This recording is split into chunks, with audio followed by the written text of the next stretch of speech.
Hello everyone, कैसे हैं आप लोग सभी। उम्मीद है आप लोग सभी लोग बढ़िया होंगे। तो जैसा कि आप लोग सभी लोग जानते हो, अपनी वन शॉट सीरीज चल रही है जहां पे हम लोग हर एक चैप्टर को वन शॉट में कवर कर रहे हैं। Important questions, important numericals, important objectives, notes, सब कुछ हम लोग कवर कर रहे हैं। कंप्लीट सिलेबस हमारा 2027 का कवर होने वाला है वन शॉट सीरीज में।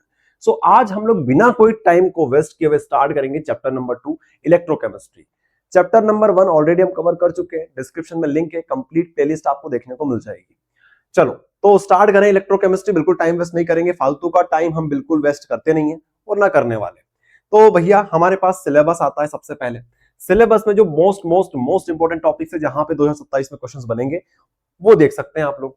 सबसे पहले आपके पास आता है भैया इलेक्ट्रोकेमिकल सेल, देन हमारे पास आता है स्टैंडर्ड पोटेंशियल, देन हमारे पास आता है स्टैंडर्ड हाइड्रोजन इलेक्ट्रोड, देन आता है electrochemical series, Nernst equation, electrolytic cell independency, Faraday's के नियम, साथ में हमारे पास आता है electrolytic conductance, Kohlrausch law and application, Kohlrausch law and application, and then last में आता है हमारे पास कोरोजन। ठीक है, ये टॉपिक्स आपके लिए मोस्ट फेवरेट टॉपिक्स होने वाले हैं।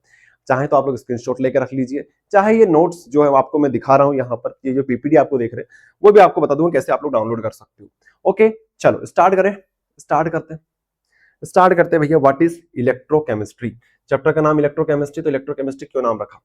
उससे पहले आप लोग यहाँ पे आइए, एड्यूस्टेट ऐप पर आइए। एड्यूस्टेट ऐप पर आपको हर एक चीज देखने को मिल जाती है। फ्री कोर्सेज मिल जाएंगे, प्रीवियस ईयर क्वेश्चन पेपर मिल जाएंगे, सिलेबस मिल जाएगा, ब्लूप्रिंट्स मिल जाएगी, इंपॉर्टेंट क्वेश्चंस मिल जाएंगे। इंपॉर्टेंट क्वेश्चन से याद आया, पिछले वीडियो में मैंने आपको इंपॉर्टेंट क्वेश्चन दे दिए थे चैप्टर नंबर 1 के। ऐसे ही आपके लिए ऑब्जेक्टिव्स भी रेडी हो चुके हैं, देख सकते हैं यहाँ पे।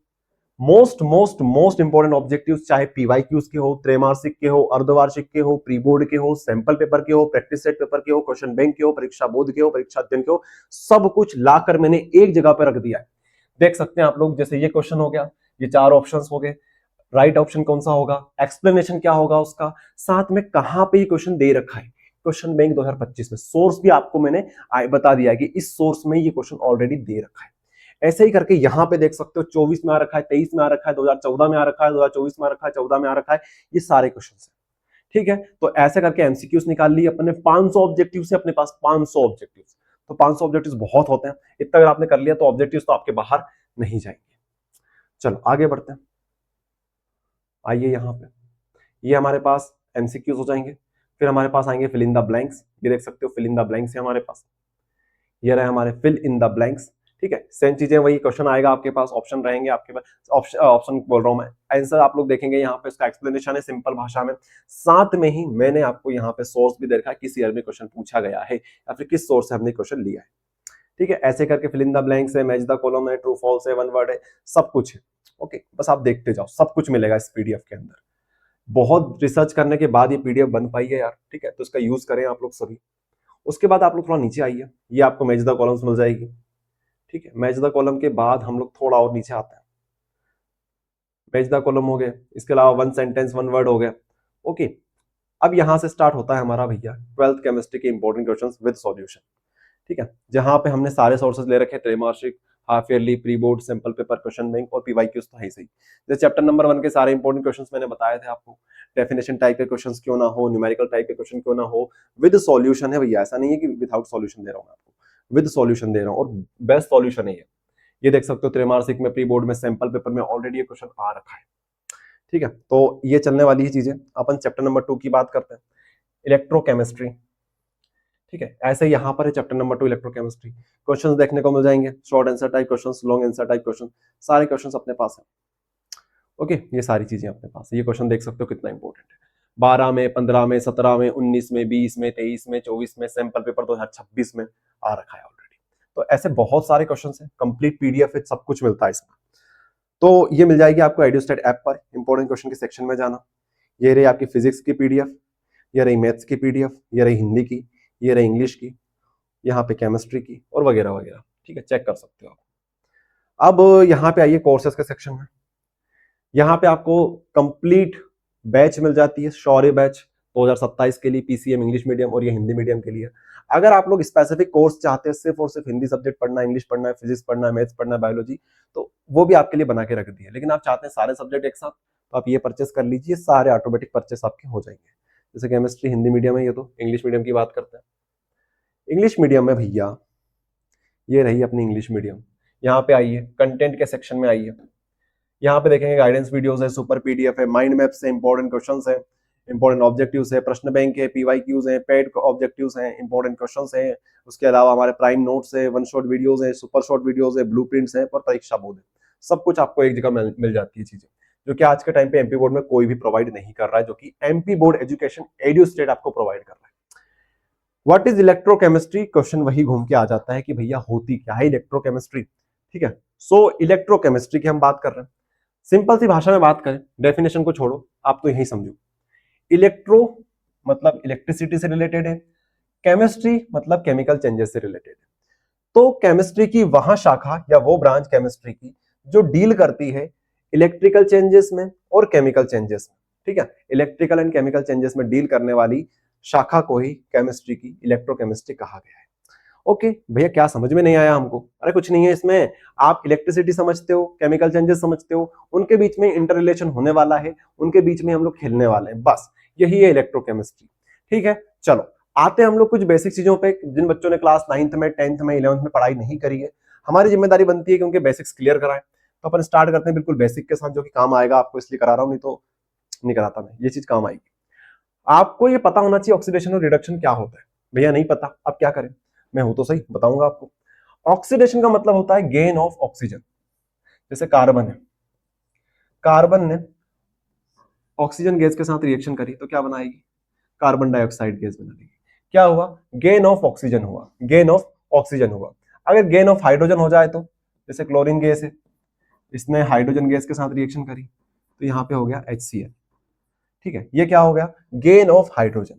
तो गेन ऑफ हाइड्रोजन को हम बोलेंगे रिडक्शन। तो इस तरीके से आप लोग समझ सकते हो, गेन ऑफ ऑक्सीजन बोला जाता है ऑक्सीडेशन को, लॉस ऑफ ऑक्सीजन बोला जाता है रिडक्शन को, लॉस ऑफ हाइड्रोजन बोला जाता है ऑक्सीडेशन को, गेन ऑफ हाइड्रोजन बोला जाता है रिडक्शन को। अब कुछ और चीजें हैं जो कि आपको समझना बहुत जरूरी है, जो कि आपके लिए काम की है। ये तो बहुत बेसिक चीजें हैं, थोड़ी सी ऊपर लेवल बढ़ाते हैं, 9th क्लास से 10th क्लास में आते हैं हम लोग। Loss of electron, loss of electron. ठीक है, जैसे हम लोग एग्जांपल लेते हैं, हमारे पास ये है सोडियम। ठीक है, सोडियम सॉलिड स्टेट में, इसने क्या किया? इसने एक इलेक्ट्रॉन को लूज कर दिया, तो यहां पे हो जाएगा Na प्लस, और प्लस इलेक्ट्रॉन को इसने लूज किया है तो यहां पे इलेक्ट्रॉन बना देते हैं। ये क्या हुआ? Loss of electron. सोडियम जो था, Na जो था, उसने एक इलेक्ट्रॉन को लूज कर दिया तो Na प्लस बन गया। तो हम इस प्रोसेस में क्या बोलेंगे कि यहां पे क्या हो रहा है? ऑक्सीडेशन हो रहा है। लेकिन अगर ऐसा हो जाए तो, इधर से इधर हो जाए तो, ये क्या है? ये ऑक्सीडेशन, ये ऑक्सीडेशन और ये रिडक्शन, ये रिडक्शन। ठीक है, ये रिडक्शन हो गया। सेम चीज है, अगर ऑक्सीडेशन नंबर बढ़ जाए तो उसे ऑक्सीडेशन बोलेंगे, या फिर कम हो जाए तो उसे बोलेंगे मतलब ऑक्सीडेशन नंबर अगर इंक्रीज होता है तो ऑक्सीडेशन कहलाएगा, ऑक्सीडेशन नंबर डिक्रीज हो जाए तो उसे हम लोग बोलेंगे रिडक्शन। जैसे यहां पे देखो आप, यहां पे देखो हमारे पास Cu2 प्लस है, हमारे पास Cu2 प्लस है। इसने क्या किया? इसने दो इलेक्ट्रॉन को गेन कर लिया, क्योंकि ये आयन है, इसके पास दो इलेक्ट्रॉन की कमी है। Cu2 प्लस का मतलब क्या हुआ? दो इलेक्ट्रॉन की कमी है, इसने दो इलेक्ट्रॉन को गेन किया होगा, तो ये क्या बन गया? Cu बन गया। चार्ज हट गया, ये प्लस हटेगा, कब हटेगा? प्लस कब हटेगा? जब माइनस आएगा।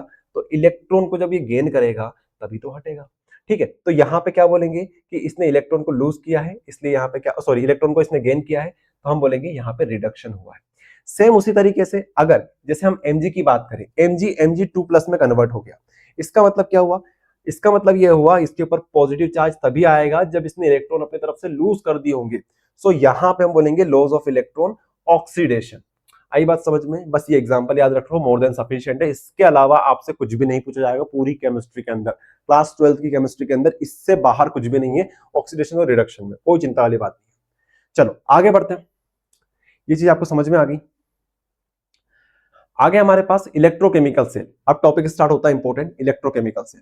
यहां तक जो चीजें पढ़ी है बस समझने की चीजें हैं, बेसिक क्लियर करने की चीजें हैं, लेकिन यहां से कोई क्वेश्चन नहीं बनेगा। अभी तक इतिहास में कोई क्वेश्चन नहीं बना है, यहां से क्वेश्चन जरूर बनेगा। इलेक्ट्रोकेमिकल सेल क्या होता है? एन इलेक्ट्रोकेमिकल सेल और galvanic cell is a device that can generate electricity. An electrochemical cell or galvanic cell is a device that can generate electrical energy from the chemical reactions occur in it. क्या मतलब हुआ इसका?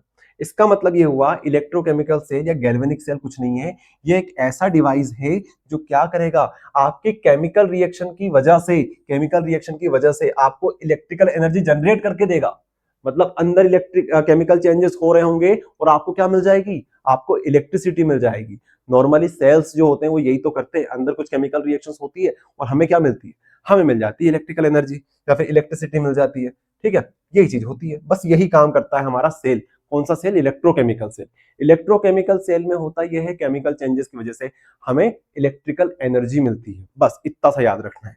Example हमारे पास है Daniel cell, zinc और copper का। समझाता हूं इसको, इसको बहुत अच्छे से समझना है मुझे, और ये टॉपिक हमारे लिए बहुत इंपॉर्टेंट हो जाता है।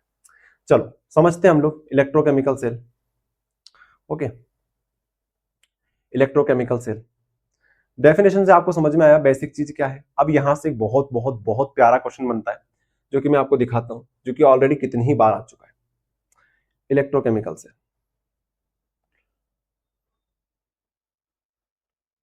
Nernst equation, electrochemical cell.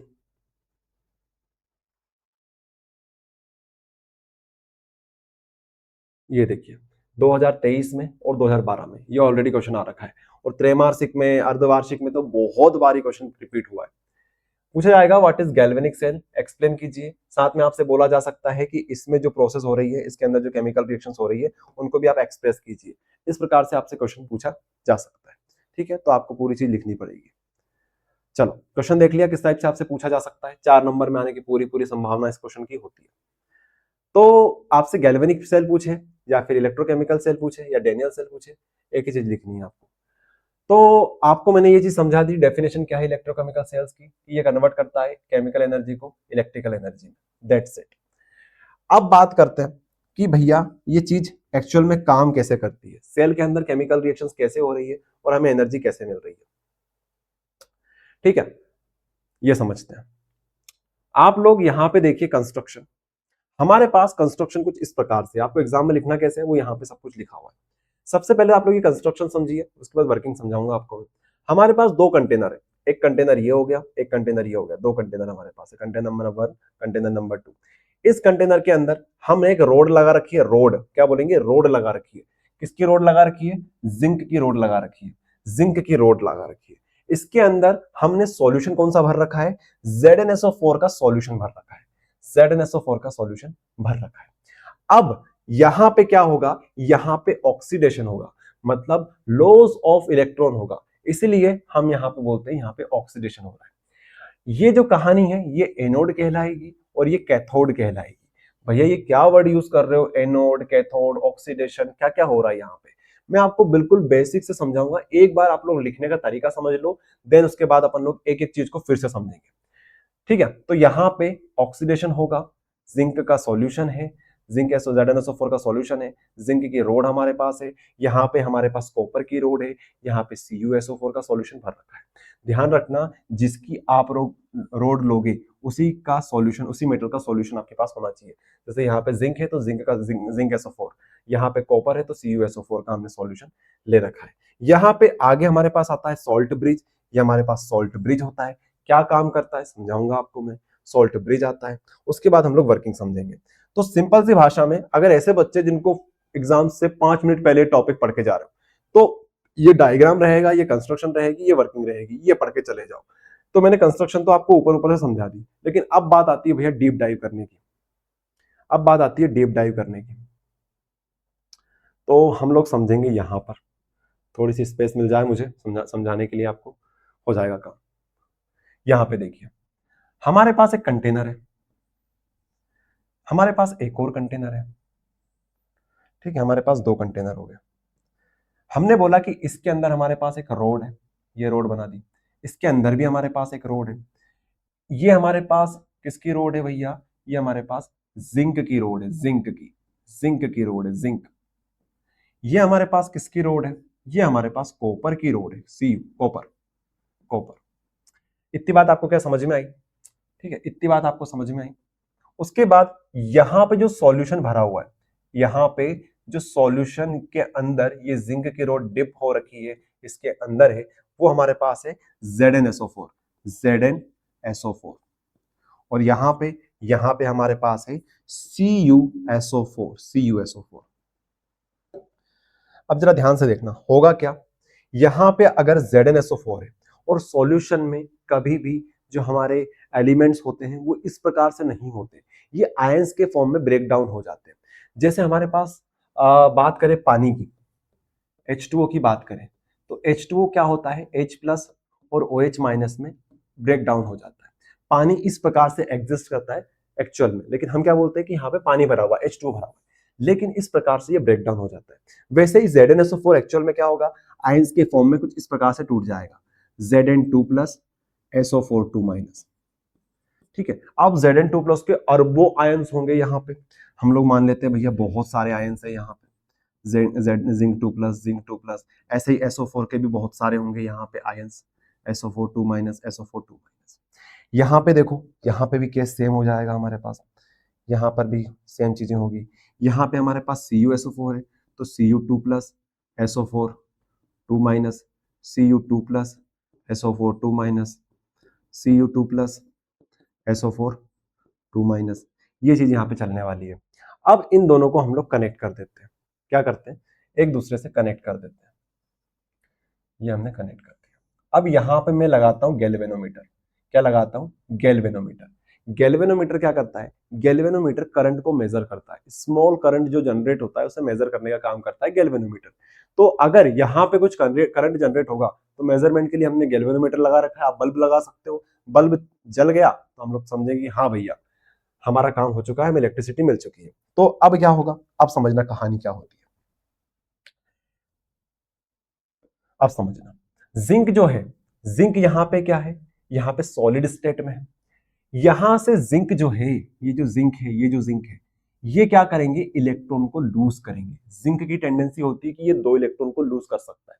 Zinc अपने 2 इलेक्ट्रॉन को लूज कर देगा, इलेक्ट्रॉन इलेक्ट्रॉन, ठीक है, ये इलेक्ट्रॉन और ये इलेक्ट्रॉन, ये जो जिंक है ये 2 इलेक्ट्रॉन को लूज कर देगा, और जो जिंक है, जिंक किस में कन्वर्ट हो जाएगा, जिंक 2 इलेक्ट्रॉन को लूज करके जिंक 2 प्लस में कन्वर्ट हो जाएगा, और 2 इलेक्ट्रॉन ये इस तरीके से लूज कर देगा। अब ये जो 2 इलेक्ट्रॉन्स है ये इस तरफ मूव करने लगेंगे, और ये जो जिंक था, अब ये जिंक ना बच के जिंक 2 प्लस हो जाएगा। जैसे ही जिंक 2 प्लस होगा वैसे ही ये टूट के, यहां से टूट के कहां गिर जाएगा, यहां पे गिर जाएगा। ठीक है, यहां पे आ जाएगा जिंक 2 प्लस। कौन सा जिंक 2 प्लस है, ये वाला टूट के यहां पे आ जाएगा।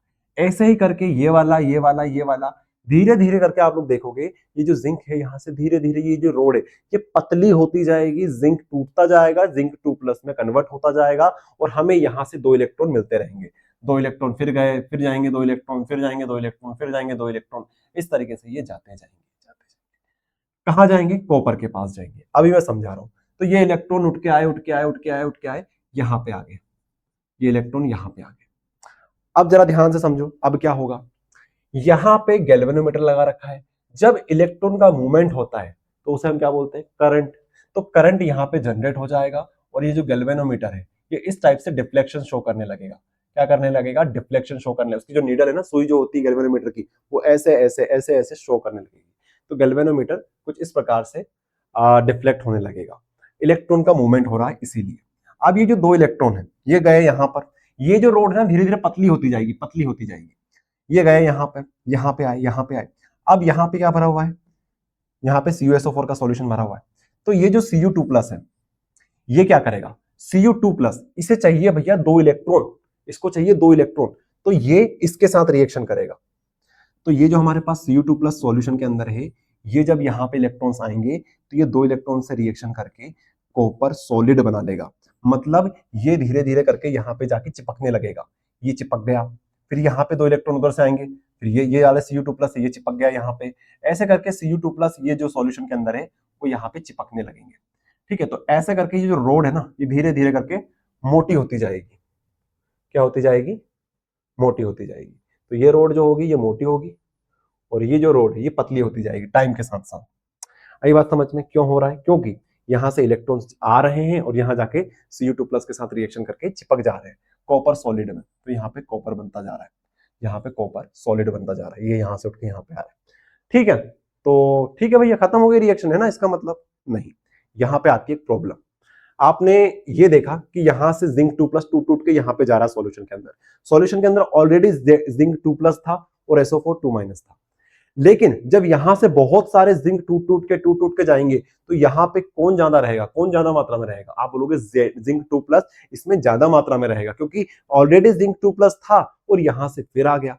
तो ऐसे में यहां पे क्या होगा, पॉजिटिव चार्ज की कंसंट्रेशन बढ़ जाएगी। और यहां पे क्या होगा, यहां पे क्या होगा भैया, ये जो Cu2+ है ये जाके चिपक जाएगा, तो यहां पे क्या बचेगा, यहाँ पे SO4 बचेगा, SO4 बचेगा, SO4 जो कि नेगेटिव है। तो ऐसे में क्या होगा, यहाँ पे पॉजिटिव चार्ज की कंसंट्रेशन बढ़ गई, यहाँ पे नेगेटिव चार्ज की कंसंट्रेशन बढ़ गई। ऐसे में भैया ये रिएक्शन जो होगी वो एक समय के बाद रुक जाएगी। मतलब ये जिंक 2+ है वो टूटना बंद हो जाएगा। वो बोला कि ऑलरेडी इतना पॉजिटिव चार्ज पड़ा हुआ है सॉल्यूशन के अंदर, और कब तक टूटू मैं, और क्यों दूं मैं? तो ऐसे करके यहाँ पे रिएक्शन रुकने लगेगी। तो इस रिएक्शन को जो सबसे बड़ी प्रॉब्लम थी वो ये थी कि यहाँ पे पॉजिटिव चार्ज की कंसंट्रेशन बढ़ रही है, इसलिए टूटना बंद हो जाएगा। और यहाँ पे क्या हो रहा है, यहाँ पे ऑलरेडी नेगेटिव चार्ज बहुत सारा हो जाएगा यहाँ पे बहुत सारा नेगेटिव चार्ज। तो ऐसे में इलेक्ट्रॉन आना बंद हो जाएंगे। तो ये जो प्रॉब्लम है इसका सॉल्यूशन क्या है फिर? इसका सॉल्यूशन ये है कि अगर कैसे भी करके यहाँ पे न्यूट्रलिटी मेंटेन कर ले हम, तो काम अपना हो सकता है। न्यूट्रलिटी इन द सेंस कि यहाँ पे जो पॉजिटिव चार्ज बढ़ रहा है उसको कैसे करके हम कम कर दें, और यहाँ पे जो नेगेटिव चार्ज बढ़ रहा है उसको हम कैसे भी करके कम कर दें, तो हमारा काम हो जाएगा। तो इसलिए इंट्रोड्यूस होता है यहाँ पे सॉल्ट ब्रिज। यहाँ पे आता है सॉल्ट ब्रिज, इस तरीके से आता है एक सॉल्ट ब्रिज। क्या बोलते हैं, सॉल्ट, नमक। या हो सकता है NaCl का हो सकता है KCl का हो। तो ये जो नमक, अपन NaCl मान सकते हो, KCl मान सकते हो, जो अच्छा लगे वो मान सकते हो। मैंने मान लिया NaCl। तो NaCl क्या होता है, नमक। NaCl किस प्रकार से डाउन होता है, ब्रेक डाउन होता है भैया, Na+ और Cl- में। तो ये जब टूटेगा तो हम बोल रहे हैं कि Na+ इधर जाएगा और Cl- इधर जाएगा। तो Cl- जब इधर टूट के इधर गिरेगा तो होगा क्या, होगा ये कि यहाँ पर नेगेटिव चार्ज भी आ जाएगा। अब पॉजिटिव चार्ज पहले से था, नेगेटिव चार्ज भी आ गया, तो यहाँ पे न्यूट्रलिटी मेंटेन हो जाएगी। वैसे ही यहाँ पे जरूरत थी पॉजिटिव चार्ज की, यहाँ से Na+ जाएगा, Na+ जाएगा, तो यहाँ पे SO4 नेगेटिव में था और ये पॉजिटिव में आ गया, सो यहाँ पे काम अपना हो जाएगा।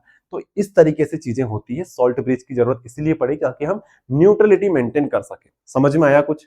बस यही है, कहानी खत्म हो जाती है यहाँ पे। अब यही वर्किंग में आपको लिखना है, कैसे लिखना है वो बताऊंगा आपको मैं। जरा एक बार गो थ्रू कर लो। ये है हमारी चीज मेन लिखने की। ये देखिए यहां पे कंस्ट्रक्शन बता दिया आपको, एनोड कैथोड। एनोड कैथोड को याद करने का एक तरीका और भी है, left oxidation anode negative. Left oxidation anode negative क्या हुआ इसका मतलब? इसका मतलब ये हुआ, ये ट्रिक है याद करने की, कि लेफ्ट साइड पे क्या होगा, हमेशा ऑक्सीडेशन होगा। क्या होगा, ऑक्सीडेशन होगा। और एनोड जो होगा वो कैसा होगा, वो नेगेटिव होगा। ठीक है, तो लेफ्ट ऑक्सीडेशन, यहां पे ऑक्सीडेशन हो रहा है, देखा आपने, इलेक्ट्रॉन यहां से जा रहे हैं, लूज हो रहा है इलेक्ट्रॉन का। साथ में ये एनोड है, लेफ्ट ऑक्सीडेशन, एनोड वो कैसा है, नेगेटिव है, और ये पॉजिटिव हो जाएगा। आई बात समझ में? पॉजिटिव की तरफ तो भागेंगे इलेक्ट्रॉन। तो लेफ्ट ऑक्सीडेशन, एनोड नेगेटिव, इस तरीके से आप याद कर सकते हो ट्रिक के साथ।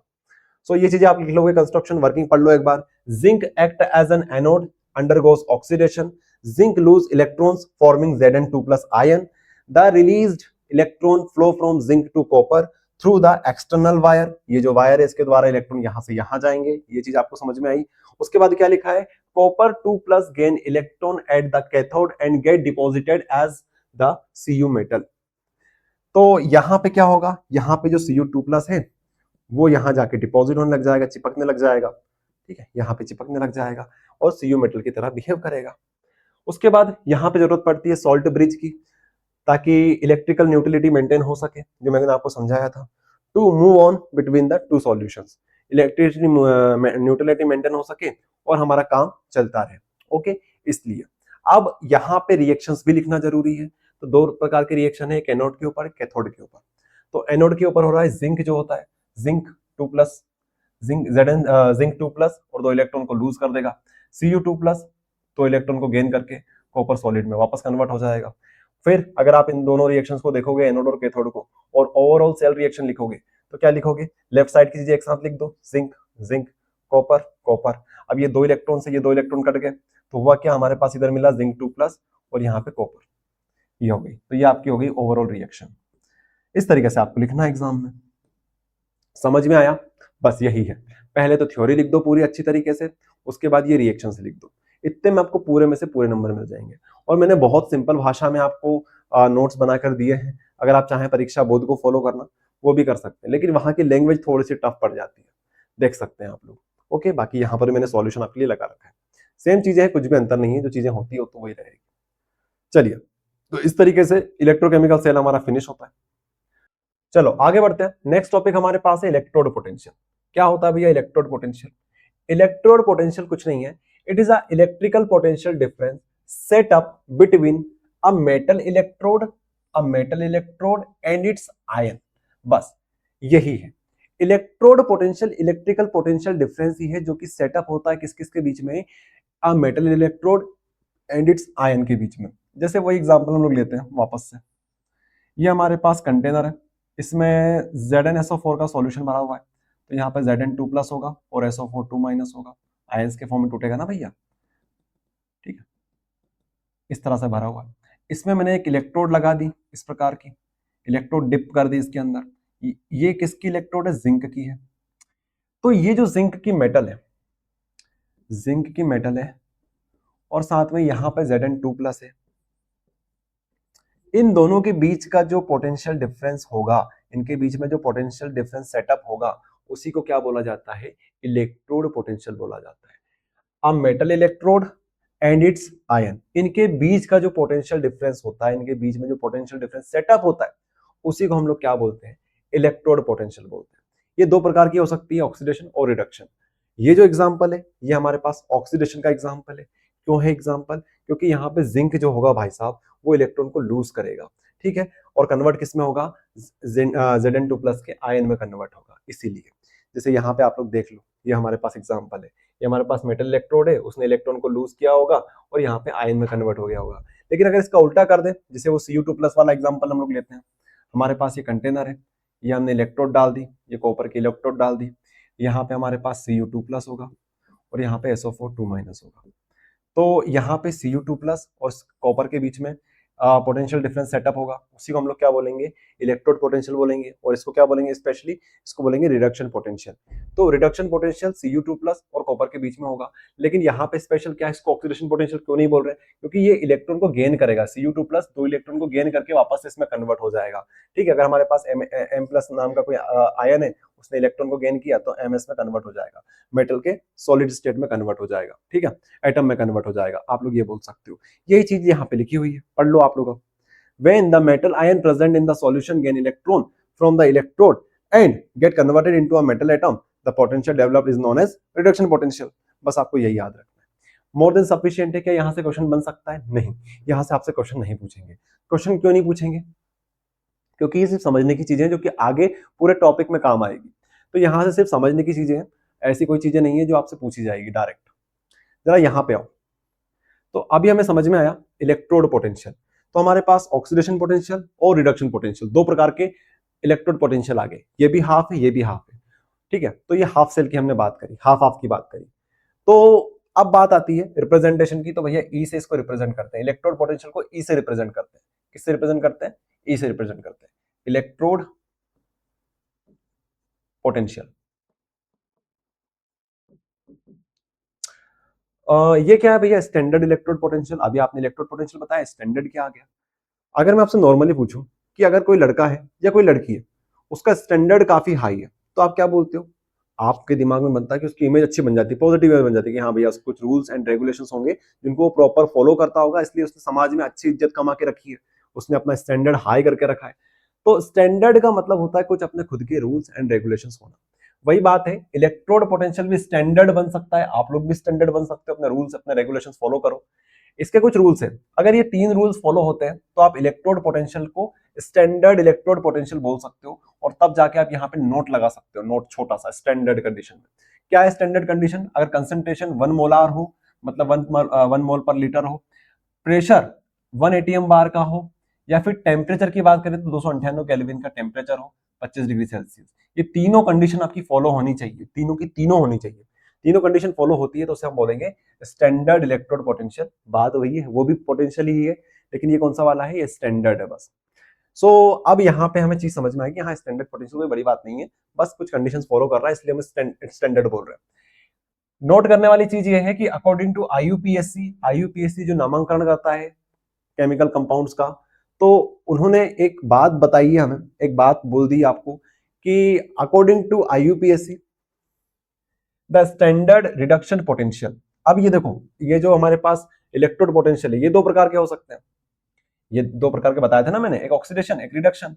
ऑक्सीडेशन हो सकता है, ऑक्सीडेशन हो सकता है, या फिर रिडक्शन हो सकता है, रिडक्शन हो सकता है।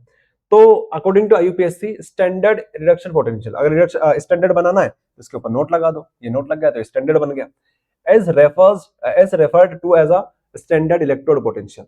सो उन्होंने क्या बोला कि हमारे पास इलेक्ट्रोड पोटेंशियल दो प्रकार के होते हैं, तो उन्होंने ये बोला कि भैया आप ये भी पढ़ाई, ये भी पढ़ोगे, ये भी पढ़ोगे, या फिर आप इसके बारे इसको निकालोगे फिर इसको निकालोगे, इससे अच्छा है कि आप किसी एक के बारे में पढ़ाई कर लो और उसके बीच में हमने आपको रिलेशनशिप दे दिया है तो आपका काम बहुत ईजी हो जाएगा। आप इसको भी निकालोगे फिर इसको निकालोगे, इतनी माथापच्ची करने की जरूरत ही नहीं है। उन्होंने बोल दिया कि आप स्टैंडर्ड रिडक्शन पोटेंशियल है, इसी को आप मान के चलो कि यही आपका इलेक्ट्रोड पोटेंशियल भी है। तो इलेक्ट्रोड पोटेंशियल बोलो या रिडक्शन पोटेंशियल बोलो, उन्होंने बोला कि ये दोनों सेम सेम है, मतलब आप इसके बारे में बात करो या इसके बारे में बात करो, बात एक ही है। ऑक्सीडेशन पोटेंशियल क्या है? ये भी चीज वही है, बस थोड़ा सा अंतर आ जाता है इसमें, थोड़ा सा। क्या अंतर है? थोड़ा सा अंतर सिर्फ ये माइनस का है। लेट सपोज आपके पास स्टैंडर्ड रिडक्शन पोटेंशियल है 0.2 वोल्ट का, तो आपके पास ऑक्सीडेशन पोटेंशियल कितना होगा? अगर ये आपके पास रिडक्शन पोटेंशियल है तो ऑक्सीडेशन पोटेंशियल आपका हो जाएगा 0.2 वोल्ट, लेकिन ये माइनस में हो जाएगा। बस इतना सा अंतर है, एक पॉजिटिव तो दूसरा ऑटोमेटिक नेगेटिव, सिर्फ इतना सा। आई बात समझ में? तो इसलिए बोला कि भैया आप इसके ऊपर स्टडी करो, इसके बारे में स्टडी करो, इसको तो आप नेगेटिव करके निकाल सकते हो। ओके, सो यही हम लोग पढ़ने वाले। अब मैं आपसे बोलूं स्टैंडर्ड रिडक्शन पोटेंशियल या फिर स्टैंडर्ड पोटेंशियल, तो आप लोग समझ जाइएगा हम इसकी बात करने वाले। अब इसमें कुछ और चीजें हैं जो आपको देखनी है। आ जाओ यहां पर, आ जाओ यहां पर। अब मैंने एक एग्जांपल लिया है, जैसे हमारे पास कोई एक मेटल है, मेटल एस बोल दिया मैंने, अगर उसने एन इलेक्ट्रॉन को लूज कर दिया और वो एम एन प्लस आयन में कन्वर्ट हो गई, या फिर रिडक्शन की बात करें, ये क्या हमारे पास ऑक्सीडेशन हो रहा है। रिडक्शन की बात करें, दो इलेक्ट्रॉन अगर उसने गेन कर लिया, किसी दूसरी मेटल ने दो इलेक्ट्रॉन को गेन कर लिया, तो वो सॉलिड में, सॉलिड एटम में कन्वर्ट हो जाएगी। आई बात समझ में? सो यहाँ पे आप लोग देखोगे तो ये यहाँ पे ऑक्सीडेशन हो रहा है, यहाँ पे रिडक्शन हो रहा है। अब मैं आपसे बोलूं कि इन दोनों का पोटेंशियल बताओ, तो आप बोलोगे, लेट सपोज आपने बोल दिया कि भैया इसका जो पोटेंशियल है वो 0.2 वोल्ट है और इस मेटल का पोटेंशियल जो है स्टैंडर्ड इलेक्ट्रोड पोटेंशियल वो कितना हो जाएगा 1.8 वोल्ट है। तो आप बताओ इन दोनों के बीच में कितना डिफरेंस आया, दोनों के बीच में डिफरेंस कितना है? तो आप बोलोगे कि भैया ये 1.8 है, डिफरेंस मतलब अंतर, अंतर मतलब एक में से एक को माइनस कर दो, तो माइनस 0.2, तो कितना आएगा हमारे पास? माइनस माइनस प्लस, तो प्लस कर दो इन दोनों को, 2.0। मतलब इतना पोटेंशियल डिफरेंस दोनों के बीच में आ रहा है, दो मेटल्स के बीच में पोटेंशियल डिफरेंस 2 वोल्ट का आ रहा है, 2 वोल्ट का पोटेंशियल डिफरेंस जनरेट हुआ है। तो ये हाफ सेल, ये हाफ सेल, फुल सेल की बात करें तो इन दोनों के बीच का जो डिफरेंस है वो आ रहा है 2 वोल्ट का। ठीक है, ये बात समझ में आई? तो पोटेंशियल डिफरेंस कुछ नहीं है। मैं आपसे बोलता हूं ना कि अगर आपके पास जेब में 10 रुपए और किसी दूसरे आदमी के पास 2 रुपए, तो बताओ आप दोनों में कितना अंतर आ गया, कितने पैसे का अंतर आ रहा है? तो आप क्या बोलोगे? इसमें से इसको माइनस कर दो, 10 में से 2 को माइनस कर दो, 8 रुपए का अंतर आ रहा है। ठीक है, तो हमने हाफ सेल देख ली, ऑक्सीडेशन पोटेंशियल और रिडक्शन पोटेंशियल। अगर मैं बोलूं कि फुल सेल की बात करें, फुल सेल की बात करें तो फुल सेल क्या होता है? दोनों को जोड़ दो, ये भी आधा, मतलब ये भी अपने पास कंटेनर था, ये भी कंटेनर था। फुल सेल तब होगा जब आप इन दोनों की बात करोगे। आई बात समझ में? ये हमारे पास फुल सेल है, मतलब ऑक्सीडेशन पोटेंशियल, इसका रिडक्शन पोटेंशियल। ऑक्सीडेशन पोटेंशियल ध्यान रखना, ये ऑक्सीडेशन की बात कर रहा हूं और यहाँ पे रिडक्शन की बात कर रहा हूँ, दोनों को जोड़ोगे तो ये फुल सेल की बात हो जाएगी। लेकिन अभी तो आपने बोला था माइनस करने का। समझो जरा ध्यान से, ये ऑक्सीडेशन है और ये रिडक्शन है, ये ऑक्सीडेशन है, ये रिडक्शन है। माइनस तब करेंगे जब दोनों सेम होंगे। तो यहाँ पे ऑक्सीडेशन पोटेंशियल इसका जोड़ दो, इसका जोड़ दो। अभी आपको मैंने बताया, अभी मैंने आपको बताया कि हम बात करते हैं किसके बारे में? सिर्फ रिडक्शन पोटेंशियल के बारे में। तो क्या हम इसको इसमें कन्वर्ट कर सकते हैं? आप बोलोगे ऑक्सीडेशन पोटेंशियल तो जस्ट नेगेटिव होता है, minus of electrode potential of reduction potential. ठीक है, तो यहाँ पे अगर इसकी वैल्यू में यहाँ पे ये पुट कर दूं तो क्या बात ऐसी हो जाएगी? यहाँ पे देखना, ये तो मेरे पास सेम है, ये रहा मेरे पास ये सेम, ये स्टैंडर्ड के केस में, ये नॉन स्टैंडर्ड के केस में। और यहाँ पे क्या जाएगा, इसकी जगह पे मैं ये रख सकता हूँ, क्या बोलोगे, रख सकते हो, लेकिन कब रख सकते हो, जब यहाँ पे नेगेटिव लगाओ। यहाँ पे नेगेटिव लगा के ये रख दिया मैंने, ठीक है, ये रख दिया, तो ये नेगेटिव में आ गया। तो ऑक्सीडेशन को मैंने हटा के क्या कर दिया, यहाँ पे रिडक्शन लिख दिया, ये भी रिडक्शन, ये भी रिडक्शन। तो आप एट द एंड यही देखोगे कि इसका मतलब ये हुआ डिफरेंस निकालना है, तो आपको रिडक्शन पोटेंशियल कैथोड में से एनोड को माइनस कर दो, कैथोड में से एनोड को माइनस कर दो, तो आपके पास क्या जाएगा, आपके पास आ जाएगा स्टैंडर्ड पोटेंशियल का डिफरेंस, पोटेंशियल डिफरेंस आपके पास आ जाएगा। ओके, इस तरीके से भी आप लोग समझना चाहो तो समझ सकते हो। भैया ये काम आएगा क्या, हमें काम नहीं आएगा, ये ऑब्जेक्टिव के पॉइंट ऑफ व्यू से इंपॉर्टेंट है। आपसे यहाँ से ऑब्जेक्टिव्स, आपको यहाँ से ऑब्जेक्टिव्स देखने को मिलेंगे, ऑब्जेक्टिव में आपसे ये चीज पूछी जाएगी, और न्यूमेरिकल के पॉइंट ऑफ व्यू से भी इंपॉर्टेंट है। तो ये फॉर्मूला आपको याद रखना है, ये वाला फॉर्मूला आप सभी को याद रखना है। ओके, इसको और सिंपल भाषा में समझाऊं तो इस तरीके से भी देख सकते हो। जैसे यहाँ पे आपने देखा था ना, cathode minus anode, cathode minus anode, cathode reduction potential of cathode minus anode, cathode minus anode, ये देख लो, कैथोड माइनस एनोड, तो यहाँ पे 2 वोल्ट का डिफरेंस आया था, इस तरीके से आया था वो। आ गया समझ में? चलो आगे बात करते हैं। आप चाहो तो यहां से भी सेम चीजें देख सकते हो, वही चीजें यहां पे लिखी हुई है। ओके, अपनी कॉपी में नोट करना चाहो तो इस तरीके से नोट कर सकते हो। ये चीजें याद रखना, ये नॉन स्टैंडर्ड के केस में या स्टैंडर्ड के केस में सिर्फ नोट लगा देना, कैथोड माइनस एनोड। ओके, चलो चलो आगे हम लोग बात करते हैं नेक्स्ट टॉपिक की, जो कि हमारे पास है स्टैंडर्ड हाइड्रोजन इलेक्ट्रोड। यहाँ पे करेक्शन करना है आप सभी को, स्टैंडर्ड हाइड्रोजन इलेक्ट्रोड, ये हमारा टॉपिक है। स्टैंडर्ड हाइड्रोजन इलेक्ट्रोड क्या है? स्टैंडर्ड हाइड्रोजन इलेक्ट्रोड एसएचई, एसएचई कुछ नहीं है कि इलेक्ट्रोड ही है, इसको बोलते हैं रेफरेंस इलेक्ट्रोड। ये रेफरेंस इलेक्ट्रोड है जो कि काम क्या करती है, जो कि काम करती है मेजरमेंट का। किस चीज का मेजरमेंट, किस चीज को मेजर करती है? ये इलेक्ट्रोड पोटेंशियल को मेजर करती है अदर हाफ सेल की। नहीं समझ में आया? लेट सपोज आपके पास एक हाफ सेल है, यहाँ पे आपने इलेक्ट्रोड डाली, ये आपकी रोड हो गई जिंक की, ठीक है। यहाँ पे आपने एसएचई, यहाँ पे आपका एसएचई हो गया, SHE, she standard hydrogen electrode का जो समझाऊंगा आपको मैं कैसे काम करता है। तो अगर मैं आपसे बोलूं कि ये जो आपके पास कंटेनर है, ये आपके पास जो हाफ सेल है, इसका इलेक्ट्रोड पोटेंशियल बताओ मुझे, इसका आप मुझे पोटेंशियल बताओ, इलेक्ट्रोड पोटेंशियल मुझे बताओ, तो आप क्या बोलोगे कि कैसे कैलकुलेट करें? कैसे कैलकुलेट करें? एटलीस्ट हमारे पास कुछ ना कुछ तो होना चाहिए जिससे हम कनेक्ट करके निकाल सके। तो इसीलिए एक रेफरेंस इलेक्ट्रोड बनाई गई जिसको आप किसी के साथ भी कनेक्ट कर सकते हो। यहाँ पे आप लोग कनेक्ट कर दो एसएचई को इसके साथ, फिर यहाँ पे आप मेजरमेंट लगा लो, ठीक है। तो यहाँ पे वोल्टमीटर लगा लो, तो आपको वोल्टेज पता चल जाएगा। लेट सपोज यहाँ पे 1.3 वोल्ट आया, मान लो 1.3 वोल्ट आया, तो आप क्या बोलोगे कि जिंक का कितना होगा, एसएचई का कितना होगा? अब ये कंफ्यूजन है कि इसका कितना होगा, इसका कितना होगा, क्योंकि ये तो फुल सेल का है ना, 1.3 वोल्ट तो आपका फुल सेल का आया हुआ है। हाफ सेल का कितना होगा, जिंक का कितना इलेक्ट्रोड होगा, इलेक्ट्रोड पोटेंशियल होगा, तो आप क्या बोलोगे कि हम नहीं बता सकते। हो सकता है इसका 0.8 हो और इसका 0.5 हो सकता है इसका 0.5 हो, इसका 0.8 हो सकता है 0.9 हो, 0.4, कुछ भी पॉसिबल है, कोई सा भी कॉम्बिनेशन पॉसिबल है। सो वैज्ञानिकों ने, साइंटिस्ट लोगों ने क्या किया, एसएचई का जो स्टैंडर्ड पोटेंशियल है वो कितना मान रखा है, 0 बता दिया कि हमेशा इसको आपको 0 मान के चलना है। तो अब कहानी फिनिश होगी। अगर इसका 0 है और आपके पास टोटल आया 1.3 वोल्ट, तो ये जो जितना आया हुआ है वो सिर्फ इसी का आया हुआ होगा। आई बात समझ में? तो इसीलिए एसएचई जो है हमारे पास, वो स्टैंडर्ड इलेक्ट्रोड पोटेंशियल हमारे लिए रेफरेंस इलेक्ट्रोड की तरह काम करती है, ठीक है। और इसका इलेक्ट्रोड पोटेंशियल कितना मान रखा है, 0 वोल्ट। इसका स्टैंडर्ड इलेक्ट्रोड पोटेंशियल कितना मान रखा है साइंटिस्ट लोगों ने, 0 वोल्ट का। याद रखोगे इस चीज को, याद रखना। अब कंस्ट्रक्शन है, देख सकते हो आप लोग, डायग्राम है इसका, इक्वेशन है इसकी, सब कुछ मैं आपको समझाऊंगा। उससे पहले एक बार आप लोग चेक करके देख लो इसको सही से, ठीक है। चेक कर लो एक बार अपने हिसाब से, फिर मैं आपको समझाता हूँ।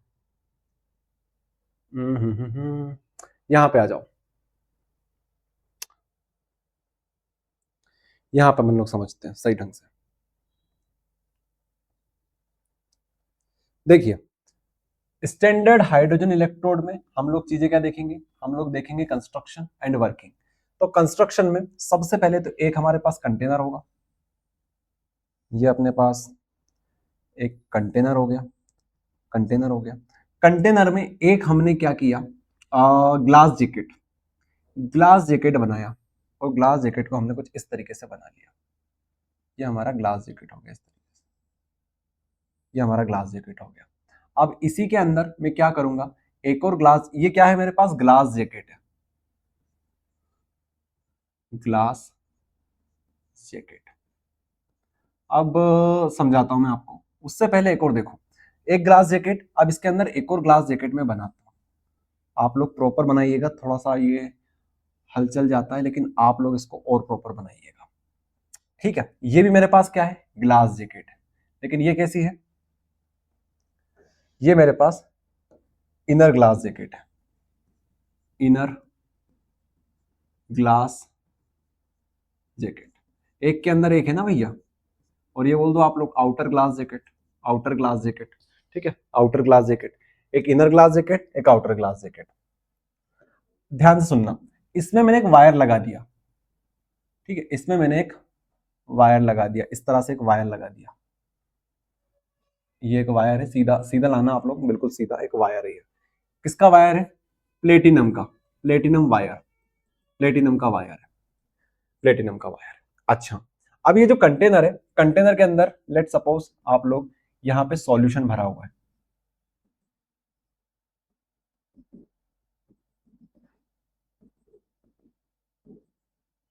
यहां पे सॉल्यूशन भरा हुआ है, साथ में ही इसी वायर के साथ, इसी वायर के साथ एक हमारे पास छन्नी इस तरीके से लटकी हुई है। छन्नी समझते हो, चाय छन्नी होती है, इस टाइप से छन्नी होती है, ठीक है, इस तरह से एक छन्नी है हमारे पास, प्लेटिनम की फॉइल जिसको हम लोग बोलेंगे, प्लेटिनम की हमारे पास फॉइल है।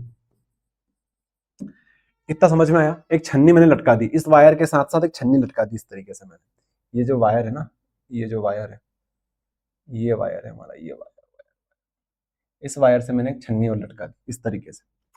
अच्छा, अब एक और चीज, एक और चीज, यहाँ पे जो सॉल्यूशन भरा हुआ है वो किसका भरा हुआ है, HCl का सॉल्यूशन भरा हुआ है, हाइड्रोजन इलेक्ट्रोड है ना, ये स्टैंडर्ड हाइड्रोजन इलेक्ट्रोड, HCl इसमें सॉल्यूशन भरा हुआ है। कंसंट्रेशन इसकी 1 m मानेंगे, 1 मोलार। क्यों मानेंगे, क्योंकि ये स्टैंडर्ड है, स्टैंडर्ड समझते हो, नाम से ही समझ में आता है स्टैंडर्ड, और स्टैंडर्ड की कुछ रूल्स एंड रेगुलेशंस होते हैं। एक तो 1 मोलार का कंसंट्रेशन होना चाहिए, उसके बाद टेम्परेचर कितना होना चाहिए, 298 केल्विन का। अब बात आती है प्रेशर की, तो देखो यहाँ पे एक छोटा सा होल होगा, यहाँ पे छोटा सा होल होगा, इस होल से हम लोग पास करेंगे हाइड्रोजन गैस। कौन सी गैस, हाइड्रोजन गैस, जो कि 1 atm के प्रेशर पे हम लोग पास करने वाले हैं। क्यों करने वाले हैं 1 atm, क्योंकि स्टैंडर्ड है, स्टैंडर्ड की कंडीशन मैंने बताई थी आपको कि 1 atm का प्रेशर होना चाहिए, कॉन्सेंट्रेशन 1 मोलार होनी चाहिए, तो यहां से हाइड्रोजन गैस पास करेंगे, ठीक है, हाइड्रोजन गैस पास हुई, तो हाइड्रोजन गैस जाएगी जाएगी जाएगी जाएगी जाएगी जाएगी जाएगी जाएगी जाएगी। अब देखो ये जो इनर ग्लास जैकेट है ना, अब समझ में आएगा इसको हमने ऐसा क्यों बनाया, ताकि ये जो गैस है वो वायर के साथ डायरेक्ट रिएक्शन ना कर सके, वायर के साथ कोई रिएक्शंस ना हो, इसीलिए हमने इसको अंदर ग्लास जैकेट के रखा हुआ है, इस वायर को अंदर ग्लास जैकेट के अंदर रखा हुआ है और इसको बाहरी ग्लास जैकेट के अंदर रखा हुआ है। तो जाएगी जाएगी जाएगी जाएगी, अब यहाँ पे आ गई गैस। गैस कहाँ आ चुकी है जानते हो, गैस कहाँ आ चुकी है, ये जो हाइड्रोजन गैस है वो यहाँ पे आ चुकी है। अब यहाँ पे ऑलरेडी क्या प्रेजेंट है, यहाँ पे HCl प्रेजेंट है। HCl बोले तो H प्लस और Cl minus, H plus Cl minus, बहुत सारे यहाँ पे H प्लस होंगे, Cl माइनस होंगे, H प्लस होंगे, Cl माइनस होंगे, ठीक है। अब यहाँ से जो हाइड्रोजन गैस आई है, जैसे ही हाइड्रोजन गैस यहाँ पे आएगी, इस फॉइल के ऊपर आएगी, फॉइल पे जाके गैस चिपकने लगेगी। अब वो जो गैस है हमारी hydrogen gas, hydrogen gas H2 gas जो हमारे पास है, दिख रहा है आप सभी को, हाँ, हाइड्रोजन गैस जो है वो जाएगी और यहाँ पे H प्लस में टूट जाएगी और इलेक्ट्रॉन को लूज कर देगी। हाइड्रोजन गैस गई यहां पे जाके चिपकी और H प्लस में टूट जाएगी और इलेक्ट्रॉन को लूज कर देगी। आ रही बात समझ में, गैस आई यहाँ पे आई, यहाँ चिपक गई और ये रिएक्शन वहां पे हुई, प्लेटिनम फॉइल के ऊपर ये रिएक्शन हुई। अब ध्यान से सुनो, जैसे ही 2 इलेक्ट्रॉन इसने लूज किए, यहाँ पे पड़े हुए H प्लस, यहाँ पे पड़े हुए H प्लस आएंगे, जैसे 2 H प्लस आए थोड़ी देर के लिए, मान लो दोनों H प्लस ने अटैक कर दिया 2 इलेक्ट्रॉन्स के ऊपर, तो क्या हुआ, यहां पे हुआ H2 गैस में वापस से कन्वर्ट हो गया, ठीक है। ये H प्लस वापस से इसको हाइड्रोजन गैस बना देंगे, हाइड्रोजन गैस आ रही है वो H प्लस बनना चाह रही है और H प्लस हाइड्रोजन गैस बनना चाह रहे हैं, तो हाइड्रोजन गैस यहाँ पे बनी और यहाँ पे बुलबुले के फॉर्म में उड़ जाएगी, इस तरीके से निकलेगी। बुलबुले होंगे ना भैया, छोटे छोटे बुलबुले होंगे, क्यों होंगे, क्योंकि गैस पानी के अंदर थोड़ी ना एग्जिस्ट कर पाएगी थोड़ी देर तक, तो ये ऊपर आने लगेगी, ये ऊपर आने लगेगी, ठीक है। ये बात आप लोग समझिएगा। तो दोनों इक्वेशन समझ में आ गई, कंस्ट्रक्शन समझ में आ गया और यही काम खत्म हो जाता है यहाँ पर। ठीक है, अब आप लोग जरा यहाँ पे आ जाइए फिर से। ये जो आपने वर्किंग देखी है, इसी को आप लोग इस तरीके से लिखेंगे, कंस्ट्रक्शन को इस तरीके से लिखेंगे, और रिएक्शंस जो मैंने बताई आपको उसको किस तरीके से लिखेंगे। कंस्ट्रक्शन देख लो, प्योर हाइड्रोजन गैस पास कराएंगे, H2 गैस हमारे पास जो होगी वो 1 atm पे होगी, 298 केल्विन का टेम्परेचर होगा, 1 मोलार का हमारे पास HCl का सॉल्यूशन होगा।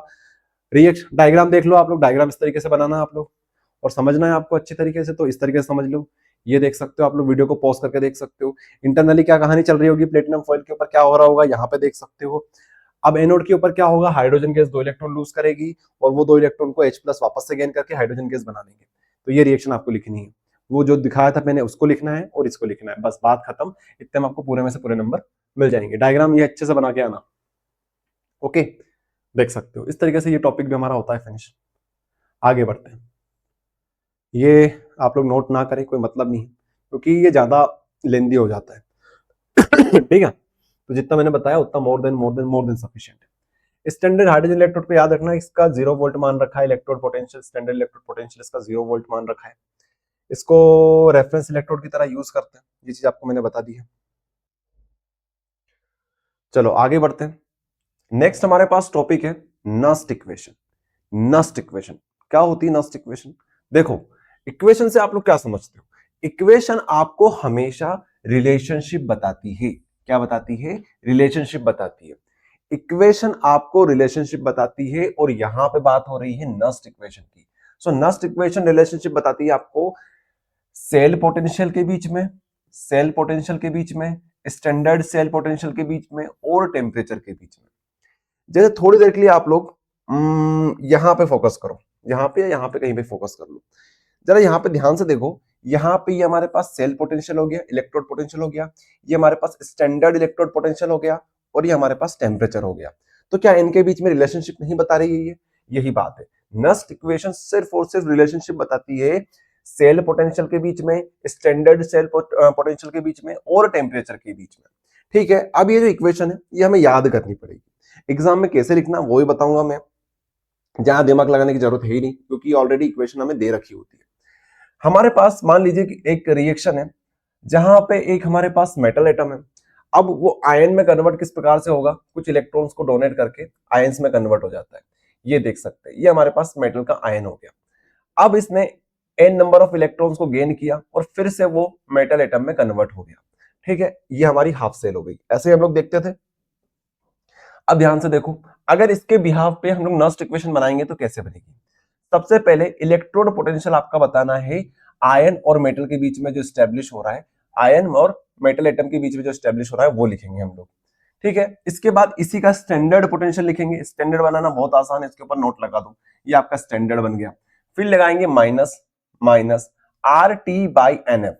यहाँ पे आर क्या है, टी क्या है, एन क्या है, एफ क्या है, इसके ऊपर बात करते हैं। सबसे पहले आर जो है ये हमारे पास गैस कांस्टेंट है, जिसको हम लोग बोलते हैं 8.314, ये इसकी वैल्यू होती है। टी आप सभी को पता है, टी आपके सभी को पता है, ये टेम्परेचर होता है।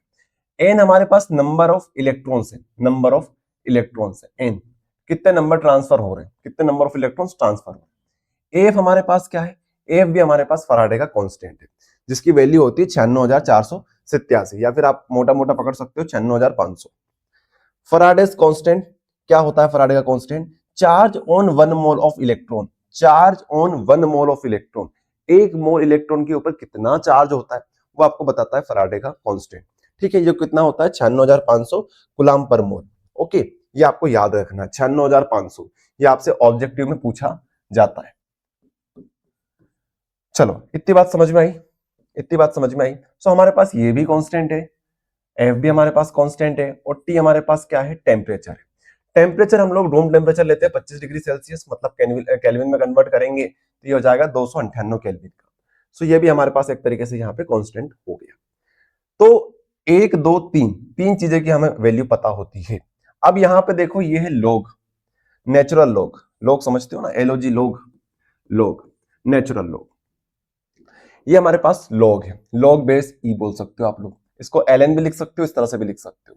अब यहां पे आएगा हमारे पास कंसंट्रेशन ऑफ मेटल आयन, ये हमारे पास इस तरीके से लिखेंगे 1 by concentration of metal ion. अब ये जो मेटल आयन है इसको कंसंट्रेशन को कैसे बताते हैं? कंसंट्रेशन का सिंबल ये है, ध्यान रखना, कंसंट्रेशन का सिंबल ये वाला। ये कब पढ़ोगे आप लोग? अगले चैप्टर में, केमिकल काइनेटिक्स में ये आने वाला है। सो ये हमारे पास सिंबल हो गया।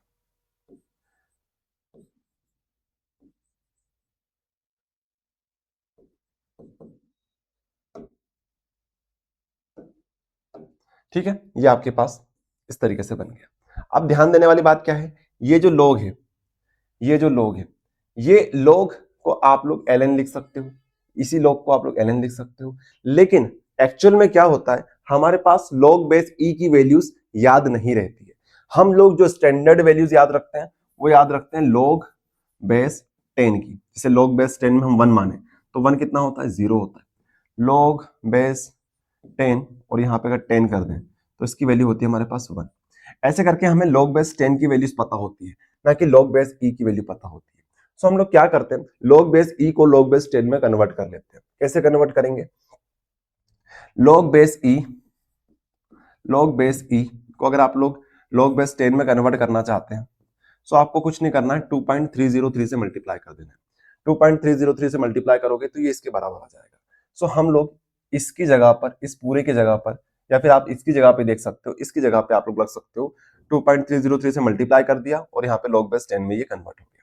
ठीक है, 2.303 से मल्टीप्लाई किया और लॉग बेस 10 में ये कन्वर्ट हो गया। क्या इतना समझ में आया आपको? ये कन्वर्ट हो गया। अब हमारे पास इसी इक्वेशन में लॉग को हमने कन्वर्ट कर लिया लॉग बेस 10। अब आप चाहो, अगर आप लोग चाहो तो आर, टी और एफ की वैल्यू रख सकते हो, ये कांस्टेंट है।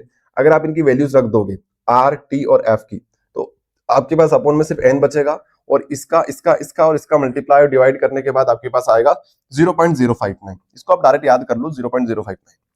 सो ये हमारे पास होती है फाइनल इक्वेशन, जिसको आपको याद करना है। ये आपके पास नस्ट इक्वेशन है, क्या देख सकते हो आप लोग। ठीक है, इसको आप लोग याद रखिएगा। ये आपको याद रखना है हाफ सेल के लिए, क्योंकि हमारे पास सिर्फ और सिर्फ हाफ सेल है। फुल सेल के लिए कैसे करेंगे? फुल सेल के लिए भी आपके पास करने के तरीके हैं, जैसा भी आपने देखा वैसा ही करना है। ये चीज तो सेम रहेगी, ई सेल रहेगा, ई नॉट सेल रहेगा, माइनस रहेगा, 0.059 रहेगा, अपॉन में सिर्फ एन आएगा, यहाँ पे लॉग बेस 10 आएगा।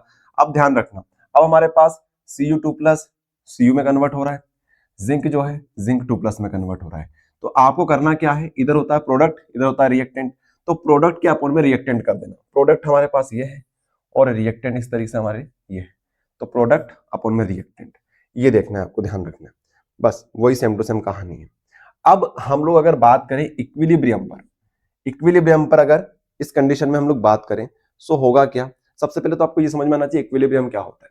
देखो, जब रेट ऑफ फॉरवर्ड रिएक्शन और rate of backward reaction, rate of forward reaction, rate of backward reaction equal हो जाता है, उस टाइम पर उस कंडीशन को हम लोग बोलते हैं इक्विलिब्रियम की कंडीशन। कौन सी कंडीशन? इक्विलिब्रियम की कंडीशन।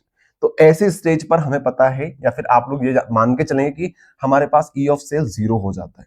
उस कंडीशन में ई ऑफ सेल हमारे पास 0 हो जाता है। अगर ये 0 हो जाएगा तो ये हमारे पास क्या बचेगा? ई नॉट ऑफ सेल। अब इसको इधर ले जाओ, अगर आप इसको इधर ले जाओगे तो हमारे पास ये जो चीजें हैं वो इस तरीके से नेगेटिव वाली पॉजिटिव में आ जाएगी। ओके, और उसके बाद ये जो चीजें हैं ये एक तरीके से कांस्टेंट है हमारे लिए, तो इसको आप लोग बोल सकते हो इक्विलिब्रियम का कांस्टेंट, और यहाँ पे कैसे लिख के इसको फिनिश कर सकते हो। बस यही है। इससे हमें क्या समझ में आया कि नस्ट इक्वेशन जो होती है, with the help of Nernst equation we can calculate equilibrium constant. इसकी हेल्प से हम लोग इक्विलिब्रियम का कांस्टेंट भी फाइंड कर सकते हैं, कैसे भी फाइंड कर सकते हैं, ये देख सकते हैं। बस यही है फुल सेल के लिए। फुल सेल के लिए इतना लिख के जाओगे, पूरे में से पूरे नंबर आपको मिल जाएंगे। ठीक है, अब देखो यहां पे आपने एक चीज ध्यान दी होगी, मैंने यहाँ पे डायरेक्ट कर दिया है प्रोडक्ट अपॉन रिएक्टेंट, और आपको यही करना है। पहले 5 नंबर में आता था तब की बात अलग थी, लेकिन अब 4 नंबर में क्वेश्चन आता है तो तब ऐसे ही करना है आपको। सो ये हमने यहां से देखा है, आप लोग नोट कर लेना, ये देखना, ये हाफ सेल के लिए था 1 अपॉन करके, और ये फुल सेल के लिए इस तरीके से। तो करना क्या है आपको, अगर आप लोग हाफ हाफ करके करोगे कि हाफ कर दिया फिर हाफ कर दिया फिर दोनों को जोड़ देंगे, तब भी यही आएगा। याद रखना है प्रोडक्ट अपॉन रिएक्टेंट, या फिर आप लोग ऐसे करना चाहो तो ऐसे भी कर लो। यहां पे देखना, ये इस तरीके से भी कर सकते हो। पहले Cu2 प्लस है उसका निकाल लो इस तरीके से, फिर जिंक का निकाल लो, फिर दोनों को क्या करोगे, सेल पोटेंशियल निकालना है आपको, तो दोनों में जो हमारा कैथोड होता है उसमें से एनोड को माइनस कर देंगे, कैथोड माइनस एनोड करेंगे तो ये आपके पास आ जाएगा सेल पोटेंशियल टोटल। ओके, तो बात वही निकलेगी, ये और ये रहेगा, फिर इनको आप लोग देखोगे तो लॉग की जो प्रॉपर्टीज आप लोग यूज करोगे तो लास्ट में ये आएगा प्रोडक्ट अपॉन में रिएक्टेंट। तो हमने डायरेक्ट ये कर दिया है, और आप लोग वैसे कर सकते हो। ठीक है, आपके पास दोनों ऑप्शन है, बट वो इजी रहता है और वही लोग करते हैं जनरली। बाकी एनसीईआरटी में ये चीज भी दे रखी है, तो मैंने आपको बता दिया, बाकी कोई ज्यादा इंपॉर्टेंट नहीं है। चलो, अब एक रिलेशनशिप आता है जो कि आपसे ऑब्जेक्टिव में पूछा जाता है, ये वाला या ये वाला, इन दोनों में से कोई एक याद कर सकते हो। Relationship between E of cell and delta G. Delta G क्या होता है समझाते हैं। हमें पता है वर्क डन क्या होता है। वर्क डन मतलब होता है electric potential into total charge. Work done मतलब electric potential into total charge. अब इलेक्ट्रिक पोटेंशियल क्या है, इलेक्ट्रिक पोटेंशियल को हम लोग ई ऑफ सेल से रिप्रेजेंट करते हैं। टोटल चार्ज क्या है, वन मोल ऑफ इलेक्ट्रॉन के ऊपर चार्ज होता है F. Total mole of electron के ऊपर कितना होगा, ए। अगर हमारे पास टोटल नंबर ऑफ इलेक्ट्रॉन्स है तो टोटल नंबर ऑफ इलेक्ट्रॉन्स के ऊपर टोटल चार्ज कितना होगा, एन एफ होगा। सो हमने यहाँ पे लिख दिया एन एफ। ठीक है, E of cell into n F. तो इसको आप लोग थोड़ा सा और करेक्ट करके एन को आगे ले जाओ और एन और एफ को आगे ले जाओ और इक्वल ले आओ, तो एन एफ ई ये आपके पास बनेगा। ठीक है, अब यहां पे वर्क डन को हम लोग बोल सकते हैं decrease in Gibbs free energy. Gibbs free energy आपने क्लास 11th में पढ़ा होगा, थोड़ा बहुत पढ़ा होगा। गिब्स फ्री एनर्जी क्या बताता है, गिब्स फ्री एनर्जी ये बताता है कि ये जो केमिकल रिएक्शन हो रही है क्या ये स्पॉन्टेनियस है, क्या खुद से हो पाएगी, ये फिजिबल है ये रिएक्शन कर पाना या नहीं। गिब्स फ्री एनर्जी नेगेटिव में होती है। अब गिब्स फ्री एनर्जी आपको सिर्फ यही बता सकती है कि ये रिएक्शन स्पॉन्टेनियस है या नहीं है, ये रिएक्शन ऑटोमेटिक हो सकती है या नहीं हो सकती है। तो आप लोग लिखेंगे minus delta G equals to n F E of cell. ठीक है, अगर आप स्टैंडर्ड की बात करें तो स्टैंडर्ड के केस में यहाँ पे डेल्टा लगा, यहाँ पे नोट लगा देना और यहाँ पे नोट लगा देना, काम खत्म। ये आप लोग याद कर सकते हो। सिर्फ आपसे ऑब्जेक्टिव में ये चीज पूछी जाएगी, नहीं तो आपसे कभी भी 1 नंबर में 2 नंबर में कभी भी ये चीज आपसे नहीं पूछी जाएगी। बस आपको ये रिलेशनशिप याद रखना है कि gives free energy always negative of NFE not cell या फिर एनएफई इलेक्ट्रोड सेल का कर सकते हो। ये आप दोनों कंडीशन याद रख के चलेंगे, बाकी कोई भी इसमें इंपॉर्टेंट चीज नहीं रहती। आगे हम लोग बात करते हैं नेक्स्ट टॉपिक की, जो कि हमारे पास है इलेक्ट्रोकेमिकल सीरीज। इलेक्ट्रोकेमिकल सीरीज जैसा कि नाम में छुपा हुआ है, ये क्या है, ये एक सीरीज है। अब सीरीज क्या होती है, सीरीज कुछ नहीं होती भैया, एक प्रॉपर वे में अरेंजमेंट होता है किसी भी चीज का। अब यहाँ पे इलेक्ट्रोकेमिकल सीरीज है तो यहाँ पे अरेंजमेंट होगा किसका, एलिमेंट्स का, या फिर आप लोग बोल सकते हो यहाँ पे अरेंजमेंट होगा इलेक्ट्रोड्स का। ठीक है, कैसे अरेंजमेंट होगा, the series in which elements are arranged in increasing order of the standard electrode potential. यहाँ पे एलिमेंट्स का कुछ इस प्रकार से अरेंजमेंट होता है कि ये सभी increasing order of the standard electrode potential होते हैं। जैसे आप लोग देखेंगे यहाँ पे लिथियम प्लस लिथियम का आयन और लिथियम हमारा एटम, इसके बीच में जो इलेक्ट्रोड पोटेंशियल जनरेट हो रहा होगा वो स्टैंडर्ड इलेक्ट्रोड पोटेंशियल कितना होगा, -3.05। ये माइनस में है, आप जैसे जैसे नीचे जाते जाओगे यहाँ पे प्लस में आते जाएंगे, तो ये इंक्रीजिंग ऑर्डर में आपको सीरीज देखने को मिलेगी। सो इसे बोलते हैं इलेक्ट्रोकेमिकल सीरीज। आई बात समझ में। सो आपको अगर 2 नंबर में क्वेश्चन पूछे तो आप लोग सबसे पहले तो ये सिंपल सी डेफिनेशन लिख देना, इसको आप लोग देख लो, गो थ्रू कर लो, बाकी इसको लिखने की जरूरत नहीं है। इसके अलावा आप लोगों को जो चीज लिखनी है वो यहाँ पे इसकी एप्लीकेशन और कैरेक्टरिस्टिक्स आ जाती है। बहुत सिंपल चीज है, कुछ भी इसमें मुश्किल चीज ऐसी नहीं है जो आपको समझ में ना आए। एप्लीकेशन की बात करें तो इस सीरीज को देखकर आप लोग क्या समझोगे, इस सीरीज से आपका बेनिफिट ये हो रहा है कि आप किसी का भी electrode potential, standard electrode potential बता सकते हो। ठीक है, बता सकते हो, बहुत इजी है बताना। देख के तो कोई भी बता सकता है ना। तो हमें यहां से पता चलता है EMF of cell. Predicting the feasibility of redox reaction. जी हाँ, यहां से आप लोग रिडॉक्स रिएक्शन की फिजिबिलिटी भी बता सकते हो। समझते हो ना रिडॉक्स रिएक्शन किसको बोलते हैं, जहां पर रिडक्शन भी होता है और ऑक्सीडेशन भी होता है। रिडक्शन भी होता है, रिडक्शन भी होता है और ऑक्सीडेशन भी होता है, रिडक्शन भी होता है और ऑक्सीडेशन भी होता है। सो आप लोग प्रिडिक्ट कर सकते हो कि ये पर्टिकुलर रिएक्शन फिजिबल है या नहीं है। ध्यान रखना, रिडॉक्स रिएक्शन में एक हमारे पास ऑक्सीडाइजिंग एजेंट भी होगा, एक रिड्यूसिंग एजेंट भी होगा। ऑक्सीडाइजिंग एजेंट भी होगा, रिड्यूसिंग एजेंट भी होगा।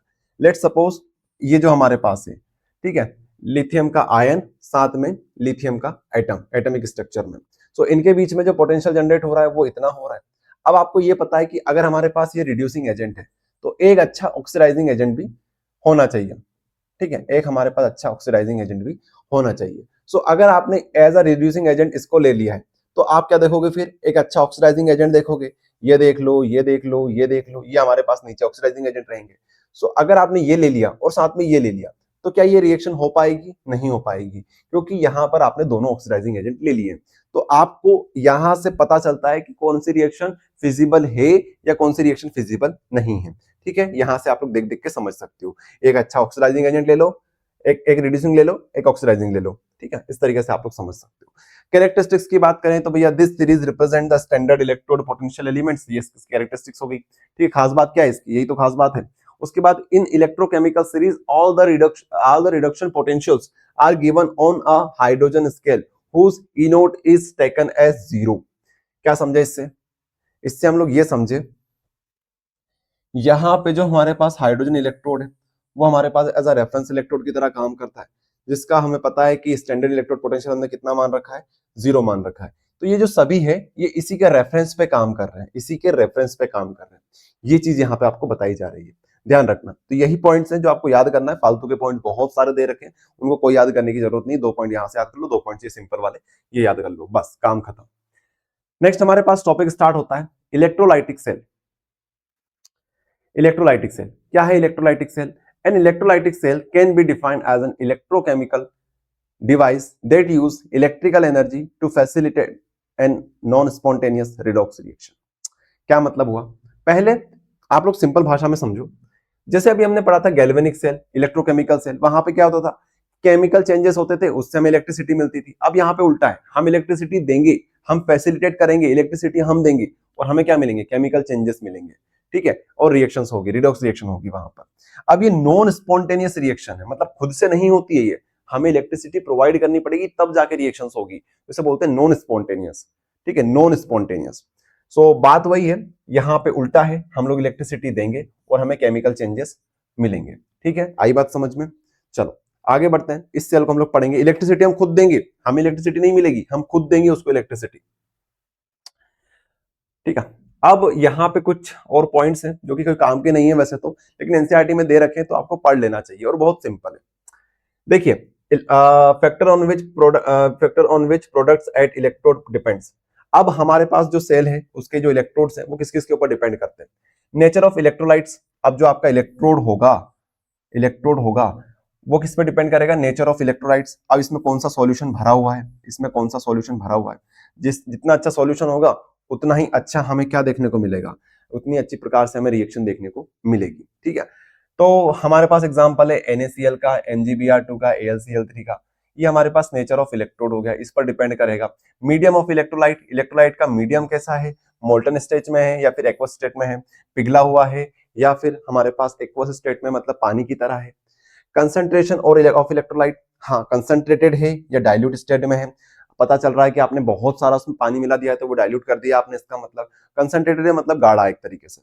Nature of electrolytes, nature of electrolyte पे भी डिपेंड करेगा कि भैया पता चल रहा है इलेक्ट्रोलाइट खुद, इलेक्ट्रोड जो हमारे पास है, इलेक्ट्रोड खुद में रिएक्शन कर रहा है तो इनर्ट है कि एक्टिव है, ये भी आपके ऊपर देखना पड़ता है, आपको देखना पड़ता है, ठीक है, ये चीज भी आपके लिए डिपेंड करती है। सो ये कुछ पॉइंट्स हैं जो कि बताता है कि हमारा इलेक्ट्रोड किन किन चीजों पर डिपेंड करता है।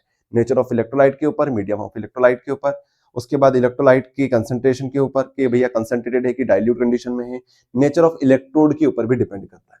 ये कुछ टॉपिक्स, ये कुछ पॉइंट्स हैं जो आपको याद करना हो तो याद कर लेना, नहीं करना हो तो कोई मतलब नहीं है, समझ लेना बस इतना सा, क्योंकि क्वेश्चन पूछा जाता नहीं है यहां से क्वेश्चन पूछा जाता है।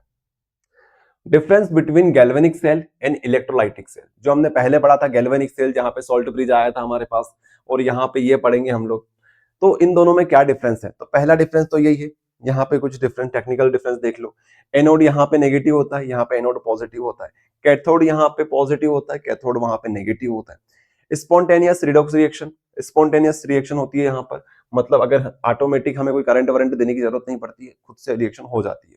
लेकिन यहाँ पे नॉन स्पॉन्टेनियस है, हमें करंट बैटरी लगानी पड़ती है यहाँ पे, तब जाके रिएक्शन हो पाती है।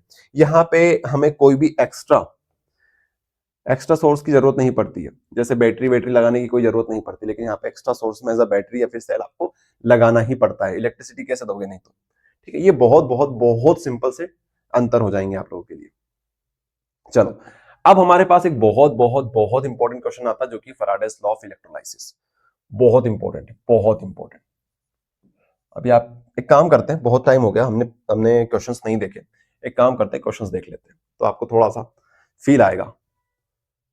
तो नस्ट इक्वेशन देख लिया लॉन्ग आंसर टाइप क्वेश्चन में। नस्ट इक्वेशन इंपॉर्टेंट है हमारे लिए। Hydrogen electrode potential in contact with the solution of pH four. ये नस्ट इक्वेशन के ऊपर एक न्यूमेरिकल बनता है, बहुत इंपॉर्टेंट है, 2023 में भी आ रखा है, 2024 के त्रैमासिक में भी क्वेश्चन आ रखा है। इसको हम लोग सॉल्व करेंगे जब न्यूमेरिकल्स करेंगे। कोलरोस लॉ भी हम पढ़ने वाले हैं, ये तो बहुत इंपॉर्टेंट है, देख सकते हो, इसको भी हम लोग देखेंगे। ठीक है, स्टैंडर्ड हाइड्रोजन इलेक्ट्रोड ये हमने पढ़ लिया, इसको हमने पढ़ लिया इजीली। उसके बाद हमारे पास सेल कांस्टेंट ये आने वाला है, स्पेसिफिक कंडक्टिविटी भी आने वाला है। ये वाला देख सकते हो क्वेश्चन 23 में 12 में आ रखा है गैल्वेनिक सेल के ऊपर, ये भी हमने कर लिया है। ठीक है, फराडे का नियम, ये वाला जो क्वेश्चन मैं आपसे बोल रहा हूँ कि बहुत बहुत बहुत इंपॉर्टेंट है, ये देख सकते हो 12 में, 21 में, 23 में, 25 में आ रखा है, सैंपल पेपर 2026 में आ रखा है, त्रैमासिक की 24 में आ रखा है। सो ये क्वेश्चन हम लोग पढ़ने वाले हैं। चलो, क्या यहीं पढ़े कि वहीं पे ले चले वापस आपको? सेम ही चीजें, नोट सेम ही है, कुछ भी अंतर नहीं है। ठीक है, तो आप लोग यहाँ पे जो टर्म्स देखोगे वही की वही लिखी हुई है, क्योंकि बनाए तो अपन ने खुद ने ना भैया, तो सेम चीजें रहेगी, लैंग्वेज में भी कोई अंतर नहीं है। Faraday's law of electrolysis, Faraday's law of electrolysis क्या बोलता है? The mass deposited on any electrode is directly proportional to the charge passed through the circuit. जरा ध्यान से देखो, हमारे पास यहाँ पे इलेक्ट्रोड है, ये देख सकते हो आपके पास इलेक्ट्रोड है, और एक ये आपके पास इलेक्ट्रोड है, दो आपके पास इलेक्ट्रोड्स है। अब होगा क्या, अब होगा क्या, आपने इनको कनेक्ट कर दिया बैटरी के साथ, बैटरी के साथ कनेक्ट कर दिया। अब यहाँ पे जब बैटरी कनेक्ट होगी तो यहाँ पे प्रेजेंट होंगे, जैसे ये हमारे पास सॉल्यूशन है CuSO4 का, तो Cu2 प्लस SO4 2 माइनस, ये यहां पर प्रेजेंट होगा। अब जैसे ही करंट मिलेगा, करंट को देखकर ये जो Cu2 प्लस है ये यहां पे इस तरफ मूवमेंट करने लगेंगे, किस तरफ मूवमेंट करने लगेंगे, इस तरफ मूवमेंट करने लगेंगे, और यहाँ पे जाके चिपकने लगेंगे। बताया था ना आपको मैंने पहले जब गैल्वेनिक सेल पढ़ा था, इस प्रकार से यहाँ पे प्रोसेस होगी। तो यहाँ पे ये जो अमाउंट है आयन का यहाँ पे डिपॉजिट होने लगेगा। कैसे होने लगेगा? क्योंकि यहाँ से इलेक्ट्रॉन्स मिलेंगे, इलेक्ट्रॉन्स को गेन करके यहाँ पे चिपकने लगेंगे, तो धीरे धीरे करके ये रोड आपकी मोटी होती जाएगी। तो बस यही बात यहाँ लिखी हुई है कि जो मास डिपॉजिट होगा इलेक्ट्रोड के ऊपर, जो मास डिपॉजिट होगा किसी भी इलेक्ट्रोड के ऊपर, वो डायरेक्टली प्रोपोर्शनल किसके रहेगा? Directly proportional to the charge pass through the circuit. ध्यान रखना, चार्ज लिखा हुआ है, करंट नहीं लिखा है, चार्ज। तो जितना ज्यादा आप लोग चार्ज पास करोगे, जितना ज्यादा चार्ज पास करोगे, उतना ज्यादा यहाँ पे मास डिपॉजिट होगा। आई बात समझ में? और सिंपल भाषा में भी बात यही है भैया, जितना ज्यादा चार्ज पास करोगे उतना ज्यादा डिपॉजिट होगा, कम करोगे तो कम होगा। तो बोल सकते हैं, तो बोल सकते हैं मास, मास को हम लोग बोलते हैं वेट। तो वेट डिपॉजिट कितना होगा? डायरेक्टली प्रोपोर्शनल है चार्ज के, चार्ज बोले तो क्यू, क्यू से हम लोग रिप्रेजेंट करते हैं चार्ज को। तो प्रोपोर्शनलिटी का साइन हटेगा तो यहाँ पे जेड आ जाएगा, जेड आ जाएगा। इसके बाद यहाँ पे हम लोग जानते हैं क्यू क्या होता है, क्यू इजिकल्स टू होता है आई टी, आई बोले तो करंट, टी बोले तो time, Q is equals to I T. तो Q is equals to I T यहाँ पे रखेंगे तो जेड की जगह पर, सॉरी क्यू की जगह पे क्या आ जाएगा? आई टी आ जाएगा, जेड आई टी। तो हमारे पास फॉर्मूला बनेगा Z I T, Z I T, Z I T, Z I T. ठीक है, ये हमारे पास फॉर्मूला आया। अब यहाँ पे जो Z होता है उसको देखा गया कि ये होता है हमारे पास equivalent weight upon Faraday's constant, equivalent mass या फिर इक्विवेलेंट वेट बोल दो या फैराडेस कांस्टेंट बोल दो। तो ये हमारे पास Z आता है, Z को क्या बोला गया है? Electrochemical equivalent constant. ओके, तो ये आप लोग याद करेंगे, सिंपल है, बस यही आएगा आपसे, ये पूछा जाएगा तो फैराडे के फर्स्ट नियम में, और कुछ भी एक्स्ट्रा लिखने की जरूरत नहीं है। अब दूसरे नियम की बात करते हैं। दूसरा नियम क्या बोलता है? अगर हमारे पास इस टाइप के दो कंटेनर है, एक में हमारे पास AgNO3 का सॉल्यूशन है, एक में हमारे पास CuSO4 का सॉल्यूशन है, तो क्या बोला गया इस टाइम पर? When same quantity of current pass through the solution of different electrolytes, ये हमारे पास दो अलग अलग इलेक्ट्रोलाइट्स है, इनमें सेम करंट हम लोग पास कर रहे हैं, देख रहे हैं ना, सब कनेक्टिविटी बिल्कुल सेम बनी हुई है सीरीज के अंदर, इस तरह से पूरी एक कनेक्शन में ये लगे हुए। तो when the same quantity of current pass through the solution of different electrolyte connected in the series, the mass deposit, और इस टाइम पे जब mass deposit होगा, the mass deposit on electrode is directly proportional to the equivalent weight। तो यहाँ पे जो mass deposit होगा, चाहे यहाँ पे डिपॉजिट हो चाहे यहाँ डिपॉजिट हो, ये किसके डायरेक्टली प्रोपोर्शनल रहेगा? ये डायरेक्टली प्रोपोर्शनल रहेगा इक्विवेलेंट वेट की। याद रखना, इक्विवेलेंट वेट क्या था? नॉर्मेलिटी पढ़ी थी जब पढ़ाया था आपको मैंने इक्विवेलेंट वेट सॉल्यूशन वाले चैप्टर में। तो बस यही याद रखना है, ये ऑलरेडी आपको दे रखा है, इसमें दिमाग लगाने की जरूरत नहीं है। तो W is directly proportional to E, तो हम लोग बोल सकते हैं कि यहाँ पे भी कांस्टेंट आएगा, लेट सपोज K बोल देते हैं, KE। ठीक है, ऐसा बोल सकते हैं। अब sorry, W is directly proportional to E, और फिर यहाँ पे हम लोग बोलेंगे कि अगर इसको हटाएंगे तो एक कांस्टेंट आएगा और इस तरीके से आएगा। सो हम लोग ये भी बोल सकते हैं W upon E equals to K, जो कि हमारे पास क्या है? कांस्टेंट है। सो ये तो हमारे एक के लिए आ गया। दूसरे के लिए क्या आएगा?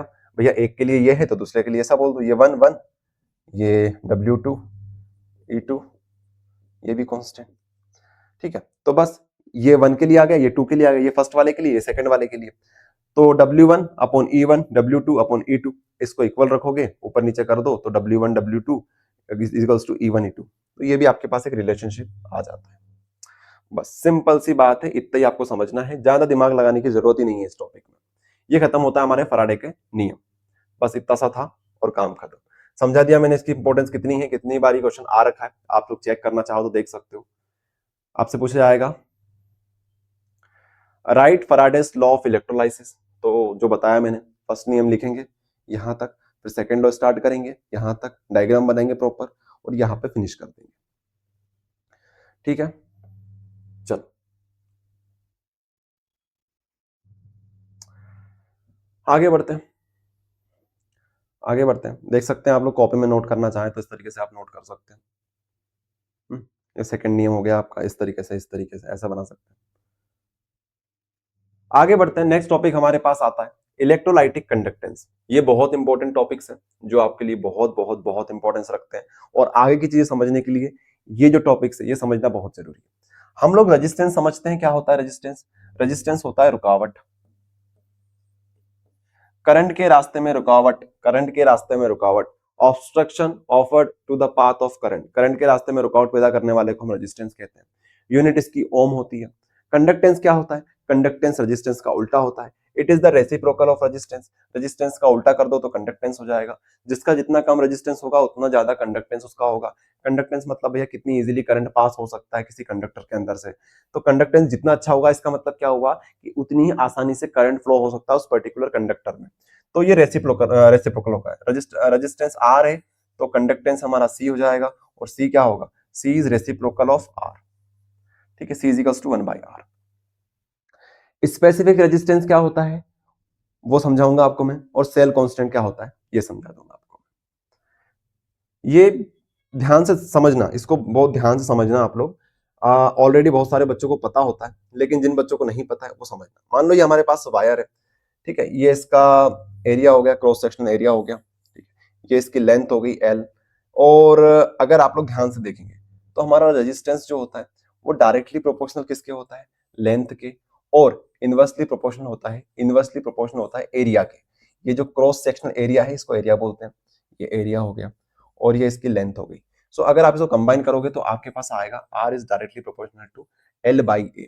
और जब ये प्रोपोर्शनलिटी का साइन हटता है तो एक कांस्टेंट आता है हमारे पास जो आएगा R equals to rho L/A। Rho आपके पास एक कांस्टेंट है, ठीक है, ये कांस्टेंट आता है, इसको रो बनाता है। जैसे कांस्टेंट को क्या लिखते हैं ना, ऐसे यहाँ पे रो लिख दो, रो, ठीक है, इस तरीके से ऐसे बना दो, इसको रो बोलते हैं। ठीक है, तो R is equals to rho L/A, R is equals to rho L/A। क्या समझे इससे? इससे आप लोग रेजिस्टेंस समझे। कंडक्टेंस इसका उल्टा होता है, तो कंडक्टेंस 1/R आता है हमें पता है, तो इसका उल्टा करेंगे तो क्या बोलेंगे? रो L/A। उल्टा करेंगे तो जो A है ये ऊपर चला जाएगा, A रो L, ये हमारे पास कंडक्टेंस हो जाएगा। अब ये तो आपको समझ में आया, ये आपको समझ में आया रेजिस्टेंस और कंडक्टेंस। अब आता है स्पेसिफिक कंडक्टेंस, स्पेसिफिक रेजिस्टेंस या रेजिस्टिविटी। तो रेजिस्टेंस ही स्पेसिफिक रेजिस्टेंस कहलाता है, लेकिन ये स्पेसिफिक केस है। स्पेसिफिक स्पेसिफिक केस कैसे? The resistance offered to the all the ions of the electrolyte present in 1 ml of solution. 1 ml of solution. मान लो आपके पास एक कंटेनर है। अब मैं कंटेनर कुछ इस प्रकार से बना रहा हूं ताकि आपको फील हो सके मैं क्या बोलना चाह रहा हूं। ये आपके पास एक क्यूब फॉर्म में कंटेनर है। अब मैं बोल देता हूं ये 1 सेंटीमीटर का है, 1 सेंटीमीटर की इसकी लेंथ है, 1 सेंटीमीटर की इसकी विड्थ है, और 1 सेंटीमीटर इसकी हाइट है। तो मैं बोल सकता हूं इसकी वॉल्यूम जो आएगी, इसकी वॉल्यूम जो आएगी, वॉल्यूम कितनी आएगी? 1 centimetre cube, 1 centimetre cube, 1 centimetre cube, ठीक है। या फिर हम बोल सकते हैं 1 ml, 1 ml। क्या ये बात सही है? बिल्कुल सही है।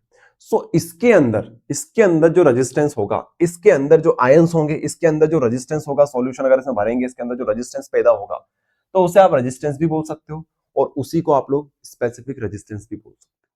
क्यों बोल सकते हो? स्पेसिफिक रेजिस्टेंस की कंडीशन ये है कि जो यहाँ पे वॉल्यूम होगा वो 1 ml का होना चाहिए, 1 ml का होना चाहिए, 1 सेंटीमीटर क्यूब इसकी वॉल्यूम होनी चाहिए। अगर वो है तो उसको आप रेजिस्टेंस भी बोलोगे, साथ में उसी को आप लोग स्पेसिफिक रेजिस्टेंस भी बोल सकते हो। सिर्फ और सिर्फ यही केस है, ये स्पेसिफिक केस होता है, उससे रेजिस्टेंस बोला जाता है। अब ऐसे करें कंडक्टेंस समझ लो कि कंडक्टेंस इसके अंदर जो कंडक्टेंस बन रहा होगा उसको आप कंडक्टेंस भी बोल सकते हो और स्पेसिफिक कंडक्टेंस भी बोल सकते हो। तो स्पेसिफिक जस्ट एक केस है, बाकी चीज तो वही है तो रेजिस्टेंस ही है, लेकिन स्पेसिफिक केस में। ठीक है, चलो यहां पे देखना सेल कांस्टेंट, ये समझ में आया, स्पेसिफिक रेजिस्टेंस समझ में आया। स्पेसिफिक रेजिस्टेंस जो होता है इसको हम लोग रो से रिप्रेजेंट करते हैं, रो से। ये जो कांस्टेंट आया था ना, कांस्टेंट, ये हमारे पास एक तरीके से स्पेसिफिक रेजिस्टेंस भी होता है। स्पेसिफिक रेजिस्टेंस थोड़ा सा बड़ा हो जाता है, इसको शॉर्ट करके रेजिस्टिविटी भी लिख सकते हैं। ध्यान रखना, इसमें कंफ्यूज मत होना, रेजिस्टेंस और रेजिस्टिविटी थोड़ा सा अंतर है, ये स्पेसिफिक केस है। फिर आता है हमारे पास सेल कांस्टेंट, नाम से समझ में आता है ये कांस्टेंट है। तो ये एक रेशो है, it is the ratio of distance between the electrodes divided by the area of cross section of the electrode. तो सिंपल सी भाषा में बात करूं तो जो हमारे पास सेल कांस्टेंट होता है वो कुछ नहीं होता है, ये एक रेशो है लेंथ और क्रॉस सेक्शन एरिया का। Length by area, length by area, length by area. अब ये जो लेंथ होगी, लेंथ कौन सी होगी, डिस्टेंस बिटवीन द इलेक्ट्रोड, ये कंटेनर है, ये आपने एक इलेक्ट्रोड बना दी, यहाँ पे एक इलेक्ट्रोड बना दी, तो इनके बीच की जो दूरी होगी उसको हम लोग लेंथ बोल सकते हैं।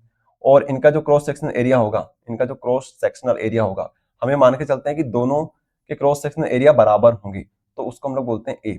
तो एल बाई ए ये एक रेशो है जिसको सेल कांस्टेंट बोलते हैं। बहुत बहुत बहुत सिंपल, कुछ भी नहीं है इसमें, ये बस ये इतना ही है, खत्म हो जाता है।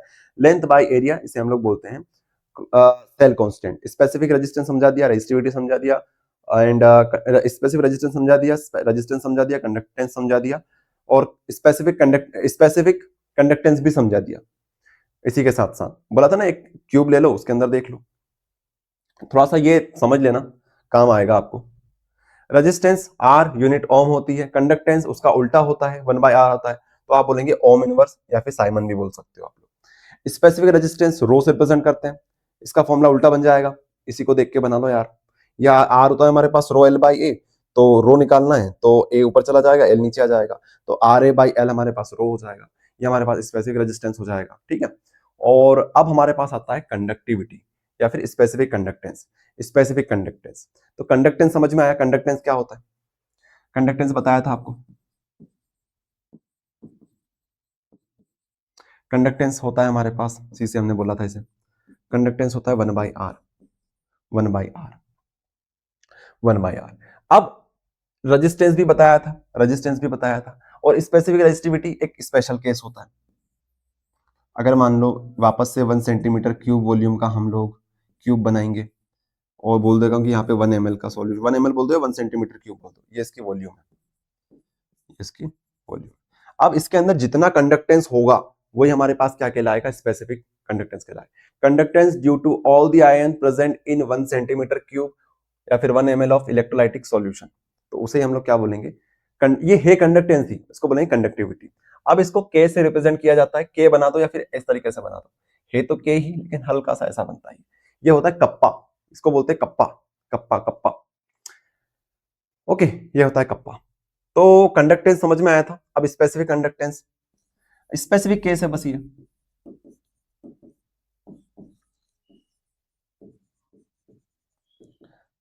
ठीक है, कप्पा से रिप्रेजेंट करते हैं। अब जैसे हमने देखा कि ये 1/r के उल्टा होता है कंडक्टेंस, तो ये हमारे पास 1/ρ के उल्टा होता है, मतलब स्पेसिफिक रेजिस्टेंस के उल्टा होता है स्पेसिफिक कंडक्टेंस, रेजिस्टेंस के उल्टा होता है कंडक्टेंस। इतना समझ में आया क्या, ये देख लो 1/ρ कर दिया मैंने। अब रो की वैल्यू हमें याद थी, RA/L होता है, ये बताया था मैंने, RA/L। जरा ध्यान से देखो, बहुत सिंपल है यार, कुछ भी नहीं है इसमें भी। तो 1/r और A/L, तो L ऊपर चला जाएगा, तो ये 1/r L/A, क्या समझ में आ रहा है, RA तो ये वैसा का वैसा ही है, तो 1/r हो गया और ये L/A हो गया। 1/r क्या होता है, कंडक्टेंस, 1/r क्या होता है, कंडक्टेंस, और L/A क्या होता है, it is a ratio, cell constant, cell constant. तो conductance into cell constant is equal to specific conductance, कैसा बोल सकते हो आप लोग, conductance into cell constant is equal to specific conductance. ये वाला रिलेशनशिप आपको याद रखना, ये पूछा जाता है एग्जाम में बहुत बार। बताऊं आपको क्वेश्चन, लेट्स सी क्वेश्चन, ये रिलेशनशिप आपको याद रखना है।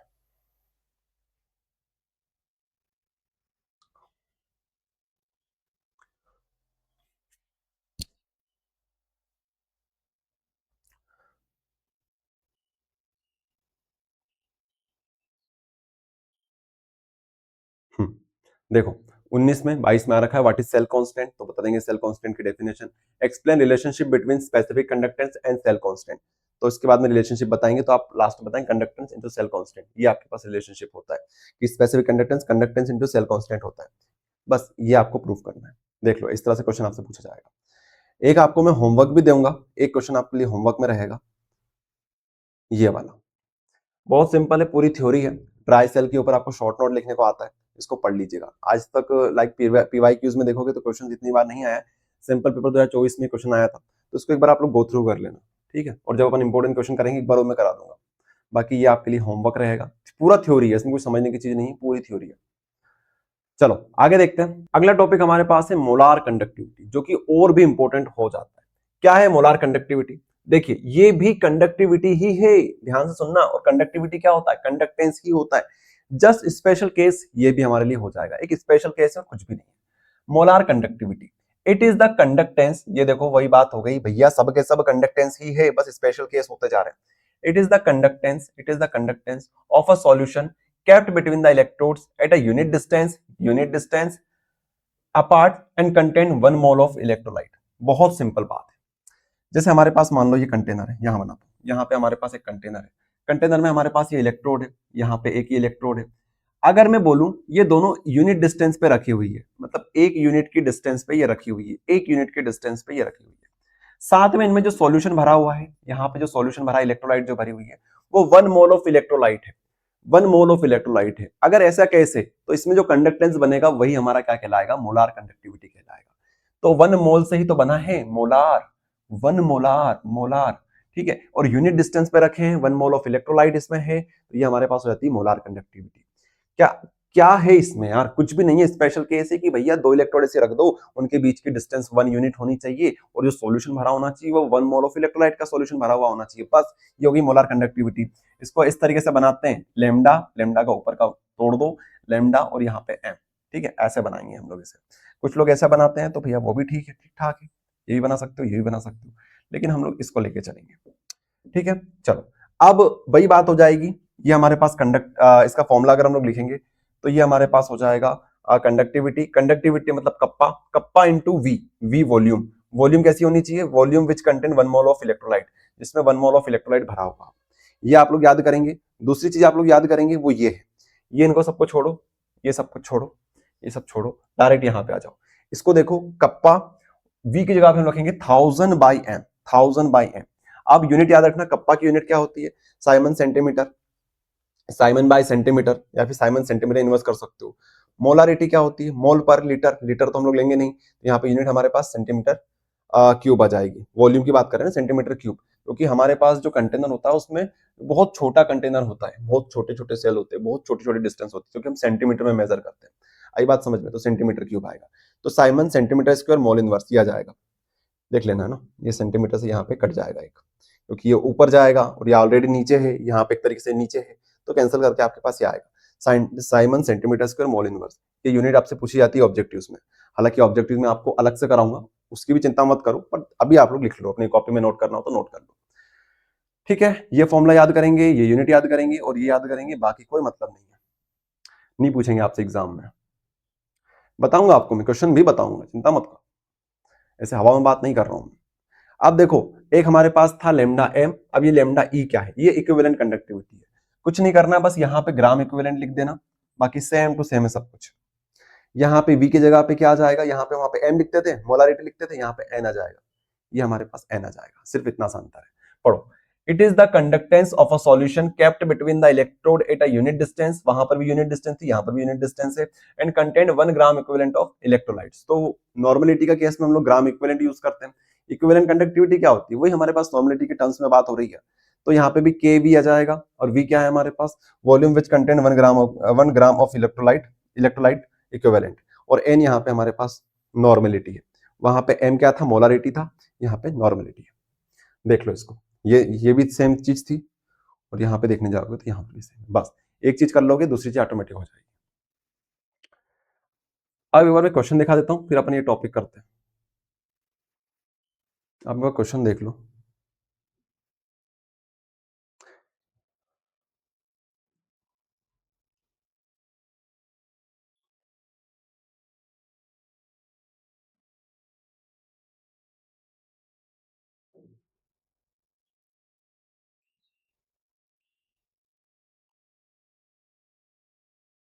देख लो, write the formula and unit of specific conductivity, equivalent conductivity and molar conductivity.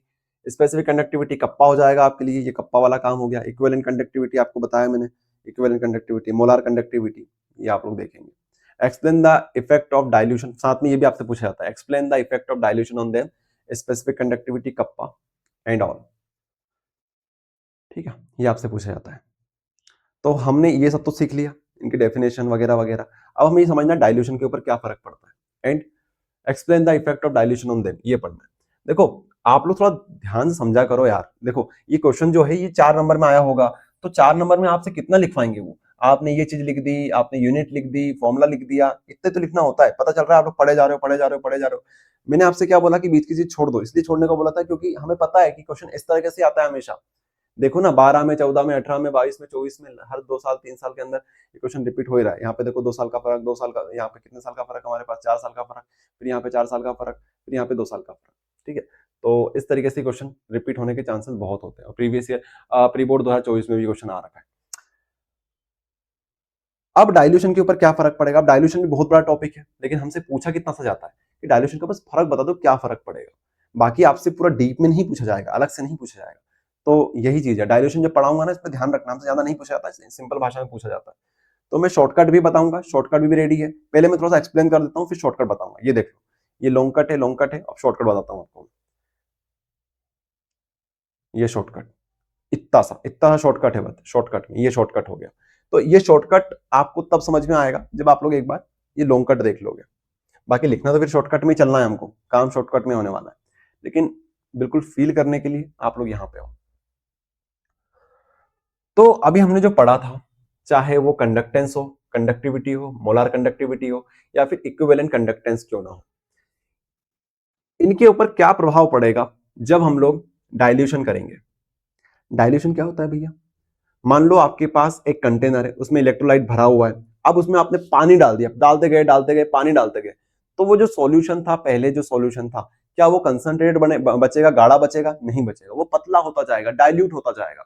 ठीक है, तो इसको बोलते हैं डाइल्यूशन। किसी कंटेनर में, जैसे आपके पास मान लो यार, सिंपल सी भाषा में बात करूं, आपके पास नमक का घोल है, आपके पास नमक का घोल है, यहाँ पे नमक का घोल है, ये पानी हो गया अपना। पानी में आपने हल्का फुल्का सा नमक डाल दिया, नमक डाल दिया, तो ये पानी प्लस नमक, नमक का घोल बन गया अपने पास। लेकिन आपने यहाँ पे और ज्यादा पानी डाला, और ज्यादा पानी डाला, और ज्यादा पानी डाला, और ज्यादा पानी डाला, तो क्या होगा? इस घोल की सांद्रता कम हो जाएगी, कंसंट्रेशन कम हो जाएगी। नमक जो था, जो आपको फील आ रहा था स्टार्टिंग में कि यार नमक का भी स्वाद आ रहा है, धीरे धीरे स्वाद आना कम हो जाएगा आपको, क्योंकि नमक की डेंसिटी कम हो जाएगी। ठीक है, अब यहां से सुनना कुछ और चीजें। कंडक्टेंस, कंडक्टेंस समझते हो? कंडक्टेंस सी से हमने रिप्रेजेंट किया था, जो कि उल्टा होता था रेजिस्टेंस के। जितना अच्छा कंडक्टेंस होगा, इसका मतलब है कि उसमें इलेक्ट्रिसिटी अच्छे से कंडक्ट हो सकती है, उस पर्टिकुलर कंडक्टर से अच्छे से इलेक्ट्रिसिटी पास हो जाएगी, और कंडक्टेंस अच्छा है तो। हमारे पास दो प्रकार के इलेक्ट्रोलाइट्स होते हैं, एक होता है वीक इलेक्ट्रोलाइट, एक होता है स्ट्रॉन्ग इलेक्ट्रोलाइट। अगर हम वीक इलेक्ट्रोलाइट की बात करें, इसका मतलब नमक वाला पानी जो है, उसमें नमक पहले से ही कम मात्रा में था, नमक पहले से ही कम मात्रा में था, आपने ऊपर से और पानी डाल दिया, तो ये अच्छा थोड़ी किया आपने। तो वीक इलेक्ट्रोलाइट का मतलब ये है कि इसमें आयंस नहीं थे, इसमें पहले से आयंस कम थे, आपने पानी डाल दिया, पानी डाल दिया, पानी बढ़ाने पर आयंस बढ़ जाएंगे। अब पानी बढ़ाने से क्या होगा? आयंस बढ़ जाएंगे।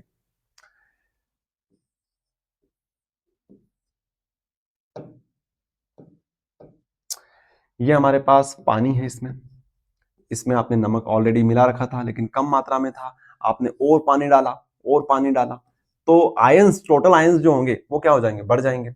क्योंकि हम बात कर रहे हैं कंडक्टेंस की। कंडक्टेंस बोले तो कितनी आसानी से इलेक्ट्रिसिटी पास हो सकती है। और आप लोग जानते हो, अगर आपके पास नमक नहीं भी होता और सिर्फ पानी पानी होता, तब भी इलेक्ट्रिसिटी पास हो जाती, वहां से हो जाती कि नहीं हो जाती? इलेक्ट्रिसिटी पास हो जाती। लेकिन अगर आपने पानी और मिला दिया, इसका मतलब क्या है? आयंस बढ़ चुके हैं, आयंस बढ़ चुके हैं। पानी में जो होते हैं H प्लस और OH माइनस, ये भी बढ़ जाएंगे, और साथ में Na plus, Na plus, Cl minus, NaCl के जो नमक का हमारे पास आयंस थे, वो तो वैसे ही रहेंगे, लेकिन ये बढ़ जाएंगे ना। तो आयंस बढ़ेंगे, आयंस बढ़ेंगे तो यहाँ पे कंडक्टेंस भी बढ़ जाएगा।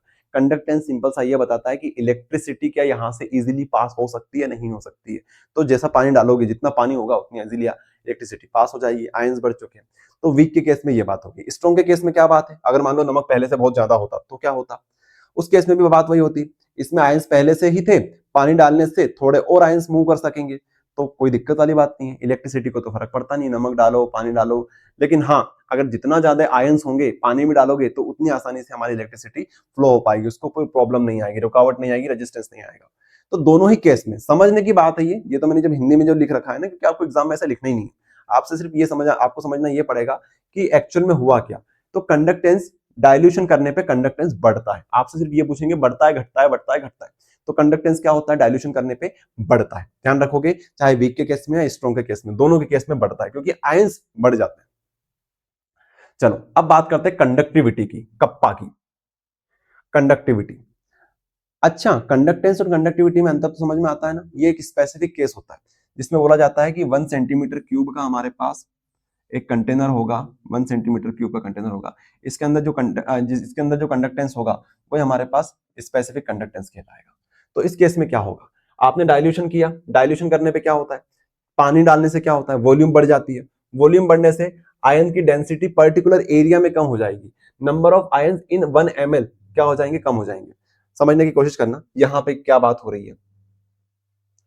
ये हमारे पास कंटेनर था, ठीक है, हमने बोला कि इसमें छोटे छोटे नमक के आयंस प्रेजेंट थे, ठीक है, ये आपके पास प्रेजेंट थे, इसमें पानी भी प्रेजेंट था, इसमें पानी भी प्रेजेंट है, नमक भी प्रेजेंट है, पानी भी प्रेजेंट है।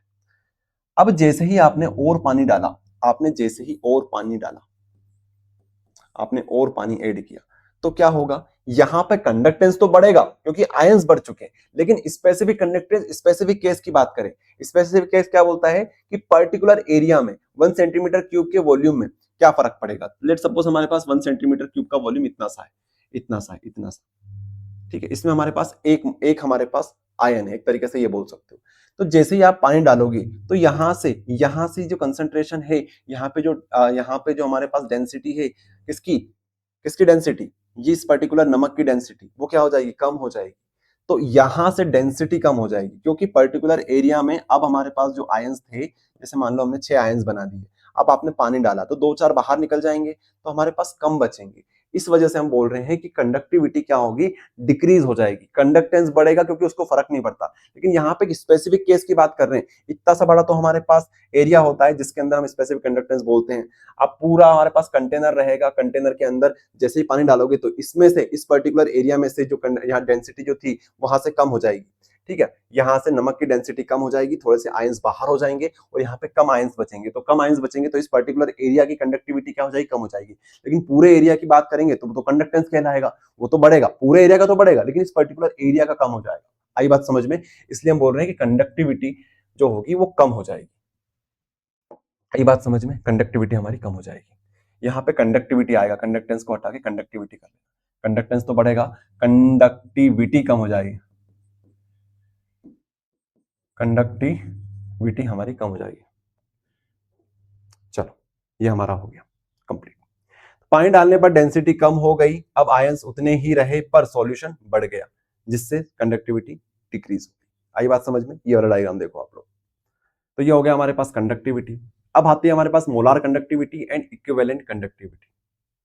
Molar conductivity and equivalent conductivity, इनके ऊपर क्या प्रभाव पड़ेगा, क्या ये कम होगी, ज्यादा होगी, वो देखते हैं। हमें दोनों के फॉर्मुलास पता है, यहाँ पे भी मोलारिटी आता है, यहाँ पे नॉर्मलिटी आता है, यहाँ पे मोलारिटी आता है, यहाँ पे नॉर्मलिटी आता है, फॉर्मुला हमने देख लिया। अब क्या होगा, अब हम लोग पानी डालेंगे तो हमें ये तो पता है पानी डालने से कप्पा कम होता है, कप्पा कम होता है। अब इन दोनों का हम लोग देखेंगे ये बढ़ते हैं या घटते हैं, समझते हैं। डाइल्यूशन आपने किया, डाइल्यूशन करने पे क्या होगा, फिर से कंटेनर बनाते हैं समझने के लिए। इस केस में क्या होगा, डाइल्यूशन किया, पानी डाला आपने, पानी डाला, तो पानी डालने से यहाँ पे वॉल्यूम क्या होगी, इंक्रीज हो जाएगी। पानी डालने से वॉल्यूम बढ़ जाएगी ना भैया, पहले 2 लीटर पानी था, अब आपने 10 लीटर पानी कर दिया, तो पानी डालने से वॉल्यूम इंक्रीज हो गई। अब वॉल्यूम इंक्रीज हुई तो मोलारिटी पे क्या फर्क पड़ता है, ये देखो जरा। मोलारिटी क्या होता है, number of moles of solute, number of moles of solute, solute upon volume of solution, volume of solution, volume of solution in litre, ये होता है हमारे पास। तो अगर हमारे पास वॉल्यूम बढ़ जाएगी, वॉल्यूम अगर बढ़ जाएगी, ये अगर हम लोग बढ़ा देंगे, ये अगर बढ़ेगा, नीचे की चीज अगर बढ़ती है तो ये क्या कम होगा कि ज्यादा होगा, अगर ये वैल्यू बढ़ेगी तो ये कम हो जाएगा, तो हमारा एम जो होगा, मोलारिटी जो होगा वो कम हो जाएगा, मोलारिटी कम हो जाएगी, मोलारिटी कम हो जाएगी। वैसे नॉर्मलिटी के केस में नॉर्मलिटी क्या होती है, number of gram equivalent of solute, number of gram equivalent of solute upon volume of solution in litre. तो यहां पर भी वॉल्यूम तो आता ही है, वॉल्यूम बढ़ेगा तो नॉर्मलिटी भी कम हो जाएगी। सो हमारे पास ये समझ में आया कि मोलारिटी और नॉर्मलिटी कम होगी। अगर यहाँ पे ये कम होगी, यहां पर ये कम होगी, इसका मतलब क्या हुआ, इसका मतलब ये हुआ कि ये बढ़ जाएगा। ठीक है, ये कम हुआ तो ये ज्यादा हो जाएगा, ये ज्यादा हो जाएगा।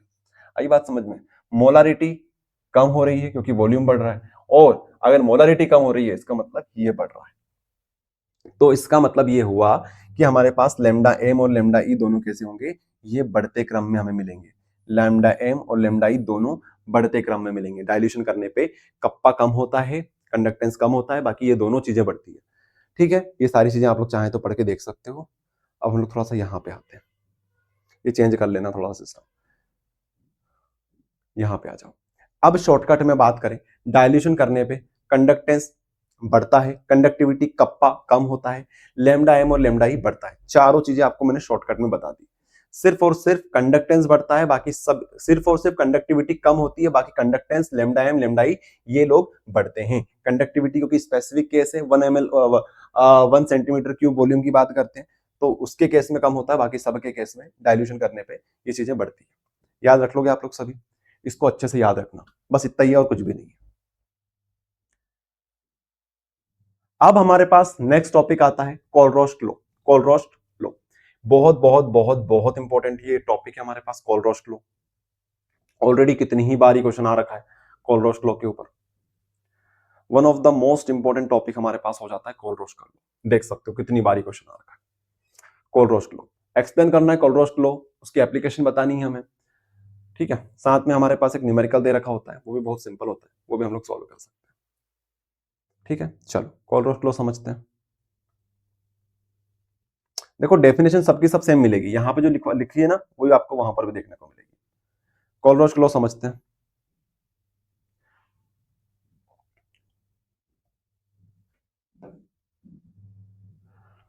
ध्यान से देखना Kohlrausch law. Molar conductivity, molar conductivity क्या होती है हमारे पास, लैम्डा एम।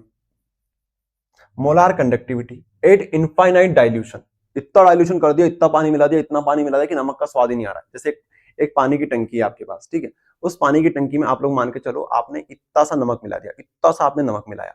अब वो टंकी में पानी आप लोग मान लो कि बहुत बहुत बहुत कम था, स्टार्टिंग में बहुत कम पानी था, 1 लीटर पानी था, 1 लीटर पानी में आपने इतना नमक मिलाया।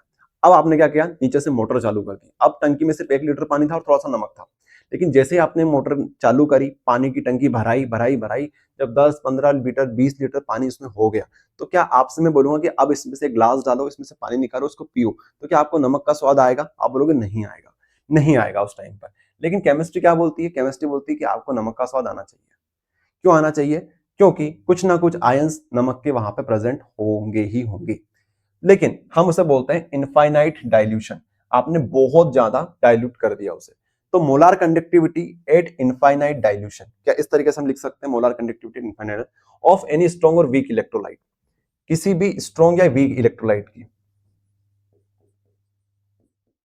Molar conductivity at infinite dilution of any strong और weak electrolyte is equals to, ये किसके बराबर होती है, ये किसके बराबर होती है, इज इक्वल्स टू। देखो यहां तक जो जो चीज मैंने बताई है उसको मैंने इस तरीके से लिख दिया, is equals to, is equals to the sum, is equals to the sum, किस किस चीज का sum, is equal to the sum of the molar conductivity of its cation and its A9.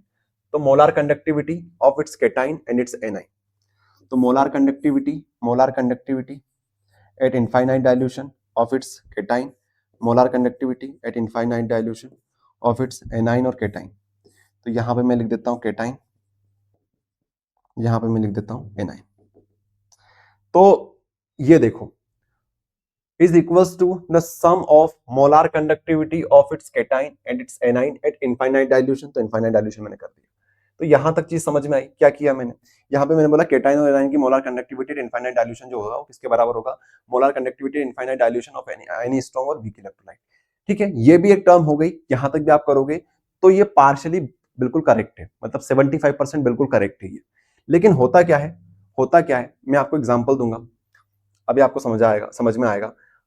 एक एग्जांपल हम लोग लेंगे, उसमें कुछ हमारे पास केटाइन ज्यादा होंगे। अगर मान लो केटाइन एक है, एनाइन एक है, तो ये फॉर्मूला बिल्कुल करेक्ट है, ये वाला फॉर्मूला करेक्ट है। लेकिन केटाइन और number of cation, number of A9 बढ़ गया हमारे पास, तो क्या होगा? तो अगर मान लो नंबर ऑफ केटाइन बढ़ते हैं तो हम लोग यहाँ पे लिख देंगे नंबर, ये वी प्लस का मतलब है नंबर ऑफ केटाइन, और यहाँ पे वी माइनस का मतलब है नंबर ऑफ एनाइन। तो बस अब ये फॉर्मूला सही हो गया, ये फॉर्मूला सही हो गया। तो यहाँ पे लिखा है each multiplied by number of cation and number of A9 present in the electrolyte. तो उनके केटाइन और एनाइन से उसका मल्टीप्लाई कर दो। यही फॉर्मूला है जो बताता है हमें कोलरोस लॉ को। तो आप लोग इसकी हेल्प से वीक इलेक्ट्रोलाइट की मोलर कंडक्टिविटी और इनफाइनाइट डाइल्यूशन निकाल सकते हो, स्ट्रॉन्ग की निकाल सकते हो, वीक की निकाल सकते हो। वी प्लस क्या है? Number of cation in the electrolytes, number of anion एट्स। अब आप लोग एक बार पढ़ लो डेफिनेशन और ये चीज देख लो, फिर अपन एक एग्जांपल लेंगे, तब आपको पूरी चीज क्लियर हो जाएगी।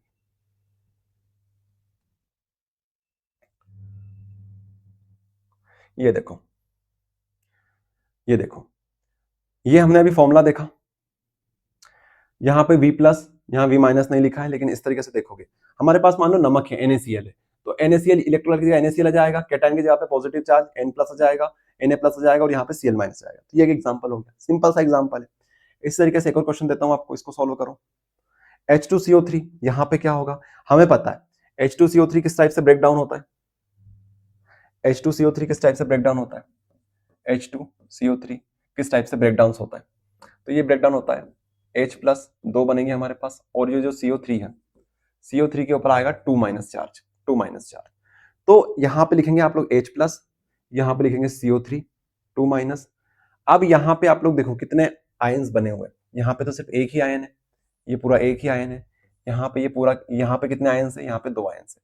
तो इसलिए हमने V प्लस और V माइनस लिखते हैं, यहाँ पे 1, यहाँ पे 2। आई बात समझ में? क्यों लिखा हमने V प्लस V माइनस? इसलिए लिखा। ये हमारा टॉपिक होता है एक तरीके से फिनिश, कोलरोस लॉ हमारा यहाँ पे फिनिश होता है। लेकिन यहाँ पे कुछ और चीजें हैं जो आपसे पूछी जाती है, खासकर एप्लीकेशन आपसे पूछी जाती है। एप्लीकेशन भी आपको मैं दो तरीके से समझाऊंगा, एक तो एग्जाम में अगर डायरेक्ट क्वेश्चन आ जाए तो कैसे लिखना है, और इसके ऊपर न्यूमेरिकल आ जाए तो कैसे लिखना है। तो कोलरोस लॉ का सबसे बड़ा एप्लीकेशन, जो सबसे बड़ा बेनिफिट है, वो ये है कि आप molar conductivity infinite dilution calculate कर सकते हो। यही तो करते हैं, वही तो निकालते हैं, molar conductivity infinite dilution, week electrolyte की, स्ट्रॉन्ग इलेक्ट्रोलाइट किसी के निकाल सकते हो। एक होता है डिग्री ऑफ डिसोसिएशन कैलकुलेट कर सकते हो, और डिसोसिएशन कांस्टेंट कैलकुलेट कर सकते हो। अगर आप चाहो तो इनको डायरेक्ट रट लो, समझना हो तो समझ भी लो, मैं समझाऊंगा भी सही, लेकिन अगर रटना हो तो इतना में आपका काम हो जाएगा इस टॉपिक में, आपके लिए और कुछ भी नहीं है।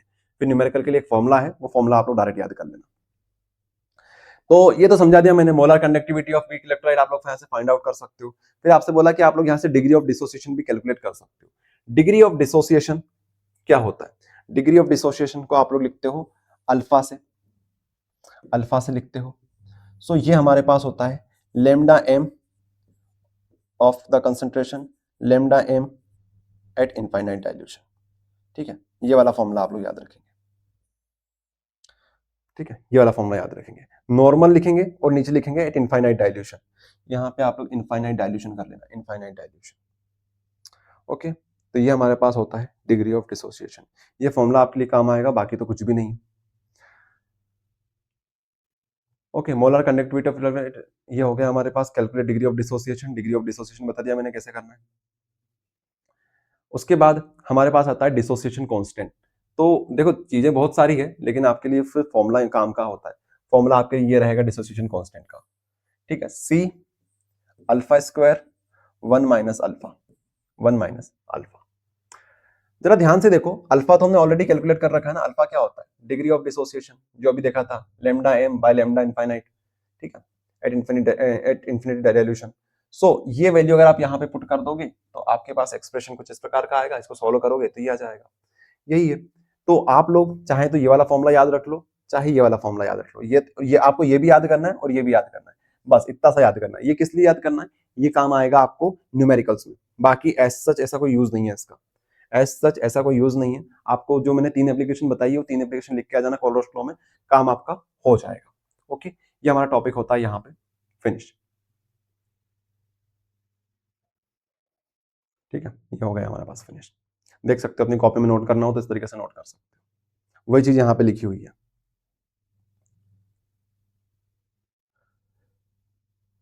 चलो अब हम लोग स्टार्ट करते हैं कोरोजन। नेक्स्ट टॉपिक हमारे पास है कोरोजन। कोलरोस लॉ हमारा फिनिश हो गया। अब हमारे पास आता है कोरोजन। कोरोजन क्या होता है? Corrosion is a process of slowly eating up of metal by gases or water vapor present in the atmosphere due to formation of certain compounds like oxides, sulfides and carbonates. Corrosion कुछ नहीं है, जंग लग जाती है ना, जैसे लोहा हो गया या फिर आपके पास कोई मेटल है उसके ऊपर जब जंग लग जाती है तो उसी को तो इंग्लिश में कोरोजन बोलते हैं। तो कोरोजन इज अ प्रोसेस जहां पे slowly eating up of metal होता है। इस प्रोसेस में इस प्रोसेस में कुछ हमारे पास गैसेस होती है, कुछ वाटर वेपर्स होती है, जो क्या करती है, कुछ गैसेस कुछ वाटर वेपर जो एटमॉस्फेयर में प्रेजेंट होती है वो धीरे धीरे करके हमारी मेटल को खाने लगती है, हमारी धातु को खाने लगती है। क्यों खाने लगती है? क्योंकि यहाँ पे बनते हैं कुछ कंपाउंड, जैसे ऑक्साइड्स बन जाते हैं, गैसेस होती है गैसेस, ठीक है, वाटर वेपर भी प्रेजेंट होता है। ध्यान रखना, गैसेस एंड वाटर वेपर की वजह से हमारी मेटल को खाने लगती है, क्योंकि यहाँ पे ऑक्साइड्स बना देती है, वो सल्फाइड्स बना देती है या फिर कार्बोनेट्स बना सकते हैं। इनके फॉर्मेशन की वजह से हमारी मेटल धीरे धीरे क्षतिग्रस्त होने लगती है, ठीक है, धीरे धीरे करके उस पर जंग लगने लगती है। कोरोजन ऑफ आयरन, आयरन के ऊपर अगर कोरोजन ऑफ आयरन की बात करें तो उसे आप रस्टिंग भी बोलते हो, तो ये भी याद रखना कि रस्टिंग क्या होती है। रस्टिंग जस्ट एक एग्जांपल है कोरोजन का। Corrosion of iron is called rusting. Rust is hydrated ferric oxide of iron.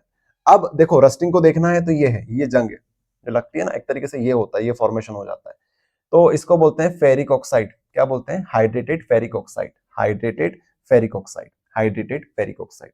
Chemical formula आपको याद रखना है Fe2O3.XH2O, Fe2O3.XH2O। अब मैं इस टॉपिक की इंपॉर्टेंस आपको बताता हूं, इस टॉपिक की इंपॉर्टेंस आपको मैं बताता हूं कितना इंपॉर्टेंट ये टॉपिक आपके लिए हो जाता है।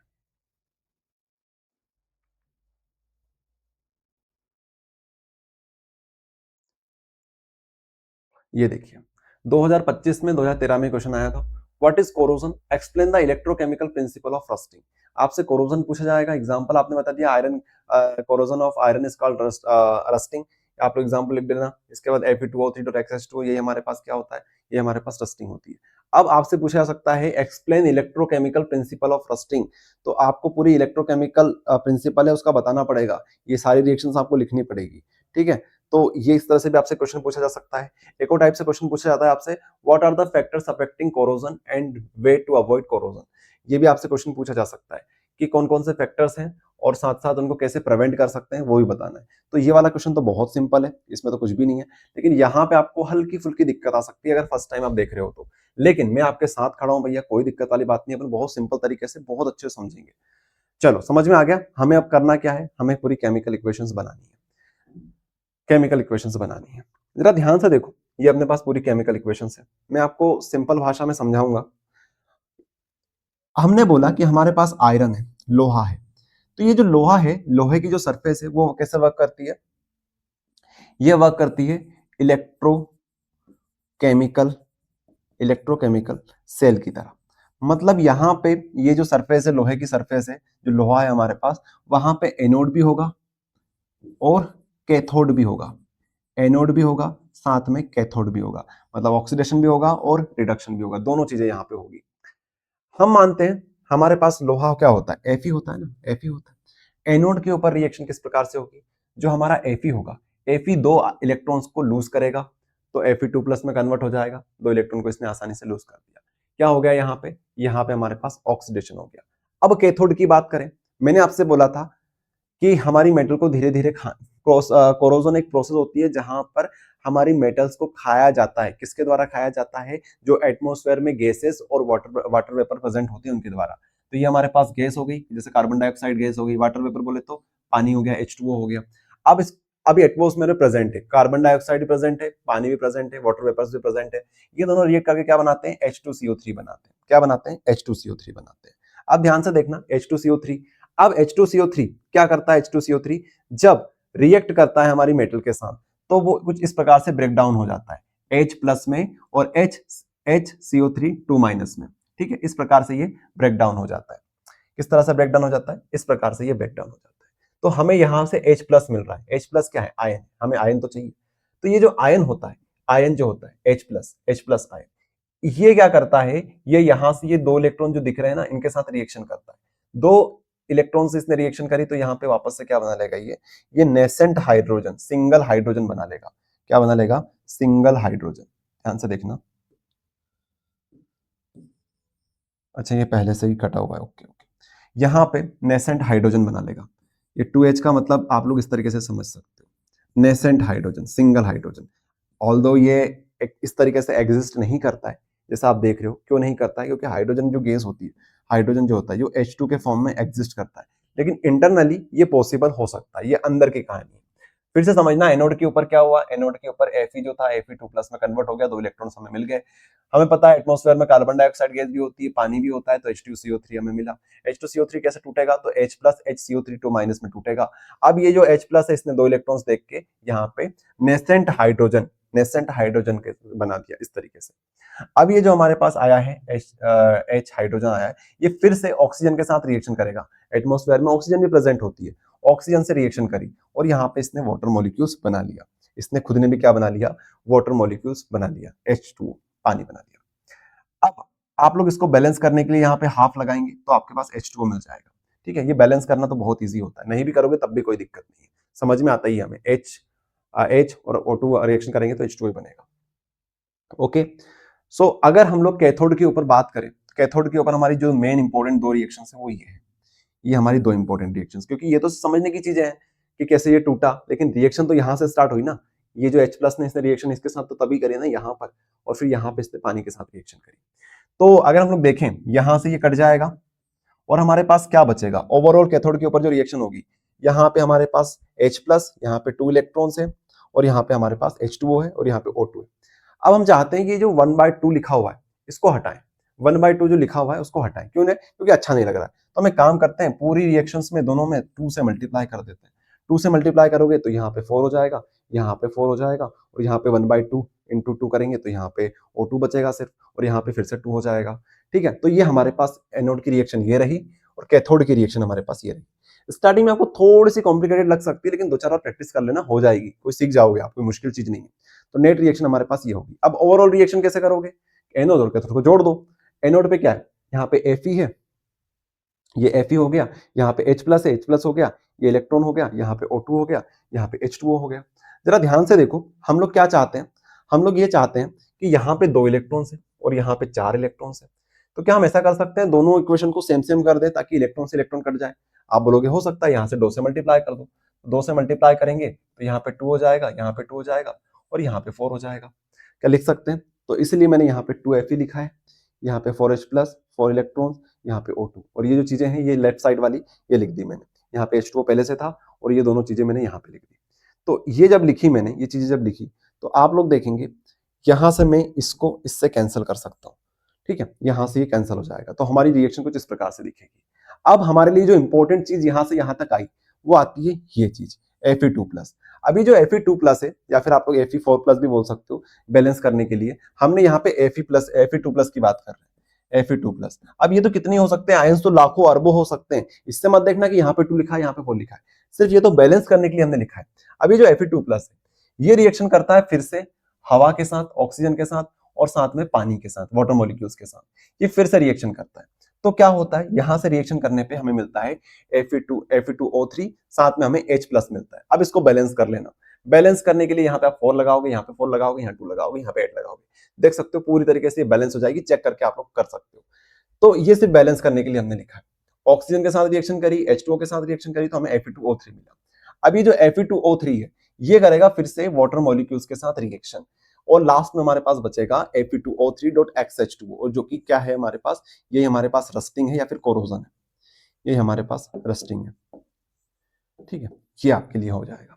तो ये कंप्लीट रिएक्शन इस प्रकार से चलने वाली है। सबसे पहले एनोड के ऊपर बताएंगे, कैथोड के ऊपर बताएंगे, कैथोड की नेट रिएक्शन बताएंगे, फिर दोनों को जोड़ के काटापीटी करके हमारे पास Fe2+ आया है, उसकी बोलेंगे कि वो वापस से ऑक्सीजन और पानी के साथ रिएक्शन करता है, फिर बोलेंगे फिर से पानी के साथ रिएक्शन करता है, और हमारे पास लास्ट में ये बनता है।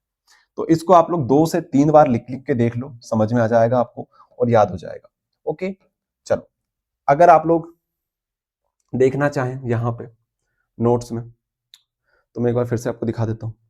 आप लोगों को डेफिनेशन लिखनी है, एग्जाम्पल लिखना है, फिर एनोड के ऊपर रिएक्शन, फिर कैथोड के ऊपर reaction, overall reaction, formation of rusting कैसे होता है, फिर लास्ट में हमारे पास Fe2O3.XH2 कैसे बना वो बताना है। बस लिख दोगे, ऐसा एग्जाम में से लिख के आना है। नेक्स्ट हमारे पास आता है topic, what are the factor affecting corrosion and way to avoid corrosion. ये क्वेश्चन भी हमारे लिए इंपॉर्टेंट हो जाता है। तो ये जो सारी चीजें लिखी हुई है वैसी की वैसी लिखी हुई है, जैसे यहाँ लिखी हुई है वैसी यहाँ लिखी हुई है, दोनों में सेम जगह सेम टाइप से लिखी हुई है। तो ये अब सिंपल हो जाएगा, बस इतना ही कठिन था जो था वो, आप कुछ भी नहीं है। ये देख सकते हैं क्वेश्चन इस तरह से पूछा जाता है, आप चाहो तो ऐसा भी लिख सकते हो, डेफिनेशन वही है, बस वो थोड़ी सी सिंपल भाषा में लिख दी हमने वहां पे। ये आप लोग थ्योरी लिखना चाहो तो ऐसा भी लिख सकते हो, जो चीज आपको बताई है मैंने। कैथोड के ऊपर इस टाइप से रिएक्शन होगी, उसके बाद फिर ये होगा हमारे पास यहाँ पे Fe2+ बनेगा, फिर जो Fe2+ हमारे पास होगा उसकी थियरी इस टाइप से होगी, लास्ट में हमारे पास Fe2 और 3.xH2 बनेगा। चलो अब हम लोग आगे बढ़ते हैं। नेक्स्ट हमारे पास है फैक्टर अफेक्टिंग कोरोजन। तो ये थ्योरी है, बहुत सिंपल है, बहुत सिंपल, ये तो थ्योरी है, कुछ भी नहीं है इसमें। कौन कौन से फैक्टर जो कोरोजन को अफेक्ट करते हैं? Moisture and air. अब भैया एटमोस्फेयर के अंदर मॉइस्चर और एयर होगी, are very much responsible for corrosion. तो मॉइस्चर और एयर ये दोनों रिस्पॉन्सिबल होते हैं कोरोजन के लिए, ठीक है। और जितनी ज्यादा मॉइस्चर होगी, एयर होगा, उतनी ज्यादा कोरोजन एक्सेलरेट होगा। नेक्स्ट हमारे पास है प्रेजेंस ऑफ इंप्योरिटीज। अगर आपकी मेटल में कोई इंप्योरिटीज है तो इंप्योरिटीज की वजह से भी कोरोजन हो जाती है, इसलिए बोलते हैं कि मेटल अच्छी होनी चाहिए।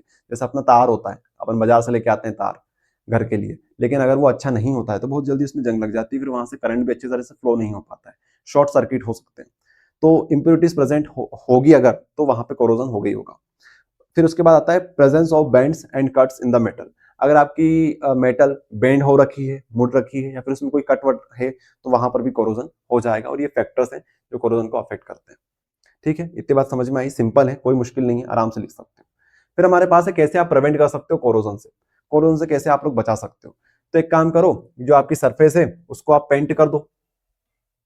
अरे जिस चीज को आपको बचाना है, जैसे आपके पास ये लोहा है, लोहे का काम करो पेंट कर दो, किसी दूसरी मेटल के साथ, किसी दूसरी मेटल के साथ इसको पेंट कर दो। ये इस तरह से इसको पेंट कर दिया। अब ये जो दूसरी मेटल होगी, जो ज्यादा रिएक्टिव होगी, जो ज्यादा रिएक्टिव होगी, वो क्या करेगी? अब ऑक्सीजन प्रेजेंट है, ऑक्सीजन बोले तो गैसेस बोल सकते हैं हम लोग, गैसेस प्रेजेंट है, साथ में मॉइस्चर प्रेजेंट है, वाटर मॉलिक्यूल्स प्रेजेंट है। तो वो क्या करेंगे? अब इसके साथ रिएक्शन करेंगे और कोरोजन इस पे होगा तो भी समय के साथ साथ आपके अंदर की जो मेटल रहेगी वो बच जाएगी। तो ये हो गया हमारे लिए बाय पेंटिंग द सरफेस। ठीक, पढ़ सकते हो यहाँ पे, by painting reactive metal is out of the contact with air and other gases, thus these gases do not react with metal and it get protected from corrosion। फिर आता है हमारे पास कोटिंग द सरफेस। आप चाहो तो coating कर सकते हो सरफेस को, जैसे ऑयल के साथ, ग्रीस के साथ, पेंट के साथ, वार्निश के साथ, तब भी आप लोग बचा सकते हो अपनी सरफेस को। एक आता है हमारे पास गैल्वेनाइजेशन। गैल्वेनाइजेशन, ये क्या होता है galvanisation? It is the process of coating zinc. अगर आप जिंक को कोट करते हो तो ये स्पेशल केस हो जाता है हमारे लिए। जिंक को कोट कर दो या फिर आयरन को कोट कर दो तो ये हो जाता है, जिंक को कोट कर दो आयरन के ऊपर तो ये हमारे पास स्पेशल का जाता है गैल्वेनाइजेशन जिसको बोलते हैं। It is the process of coating zinc on iron article to prevent corrosion of iron. In this process, zinc is more active and act as an anode to get oxidized. तो ये हमारे पास ज्यादा reactive होता है, तो इसलिए ये oxidise हो जाता है और आपकी जो अंदर की मेटल है वो बच जाती है। सो ये कुछ पॉइंट्स थे जो आप लोग याद करिएगा। बाकी इस तरीके से हमारा जो चैप्टर है वो हो जाता है फिनिश। ठीक है, अब आपके लिए क्या है, अगला वीडियो जो आने वाला है वो अगले चैप्टर पे होगा। इसी प्रकार से हर एक टॉपिक को हम लोग कवर करेंगे। एड्यूस्टेट ऐप आप लोग डाउनलोड कर लेना, कोर्स 100 बैच ज्वाइन कर सकते हो। इसके अलावा जो पीडीएफ आपको दिखाई है इंपॉर्टेंट क्वेश्चन की, वो आप चाहे तो डायरेक्ट भी परचेस कर सकते हो। ठीक है, सो थैंक यू एवरीवन।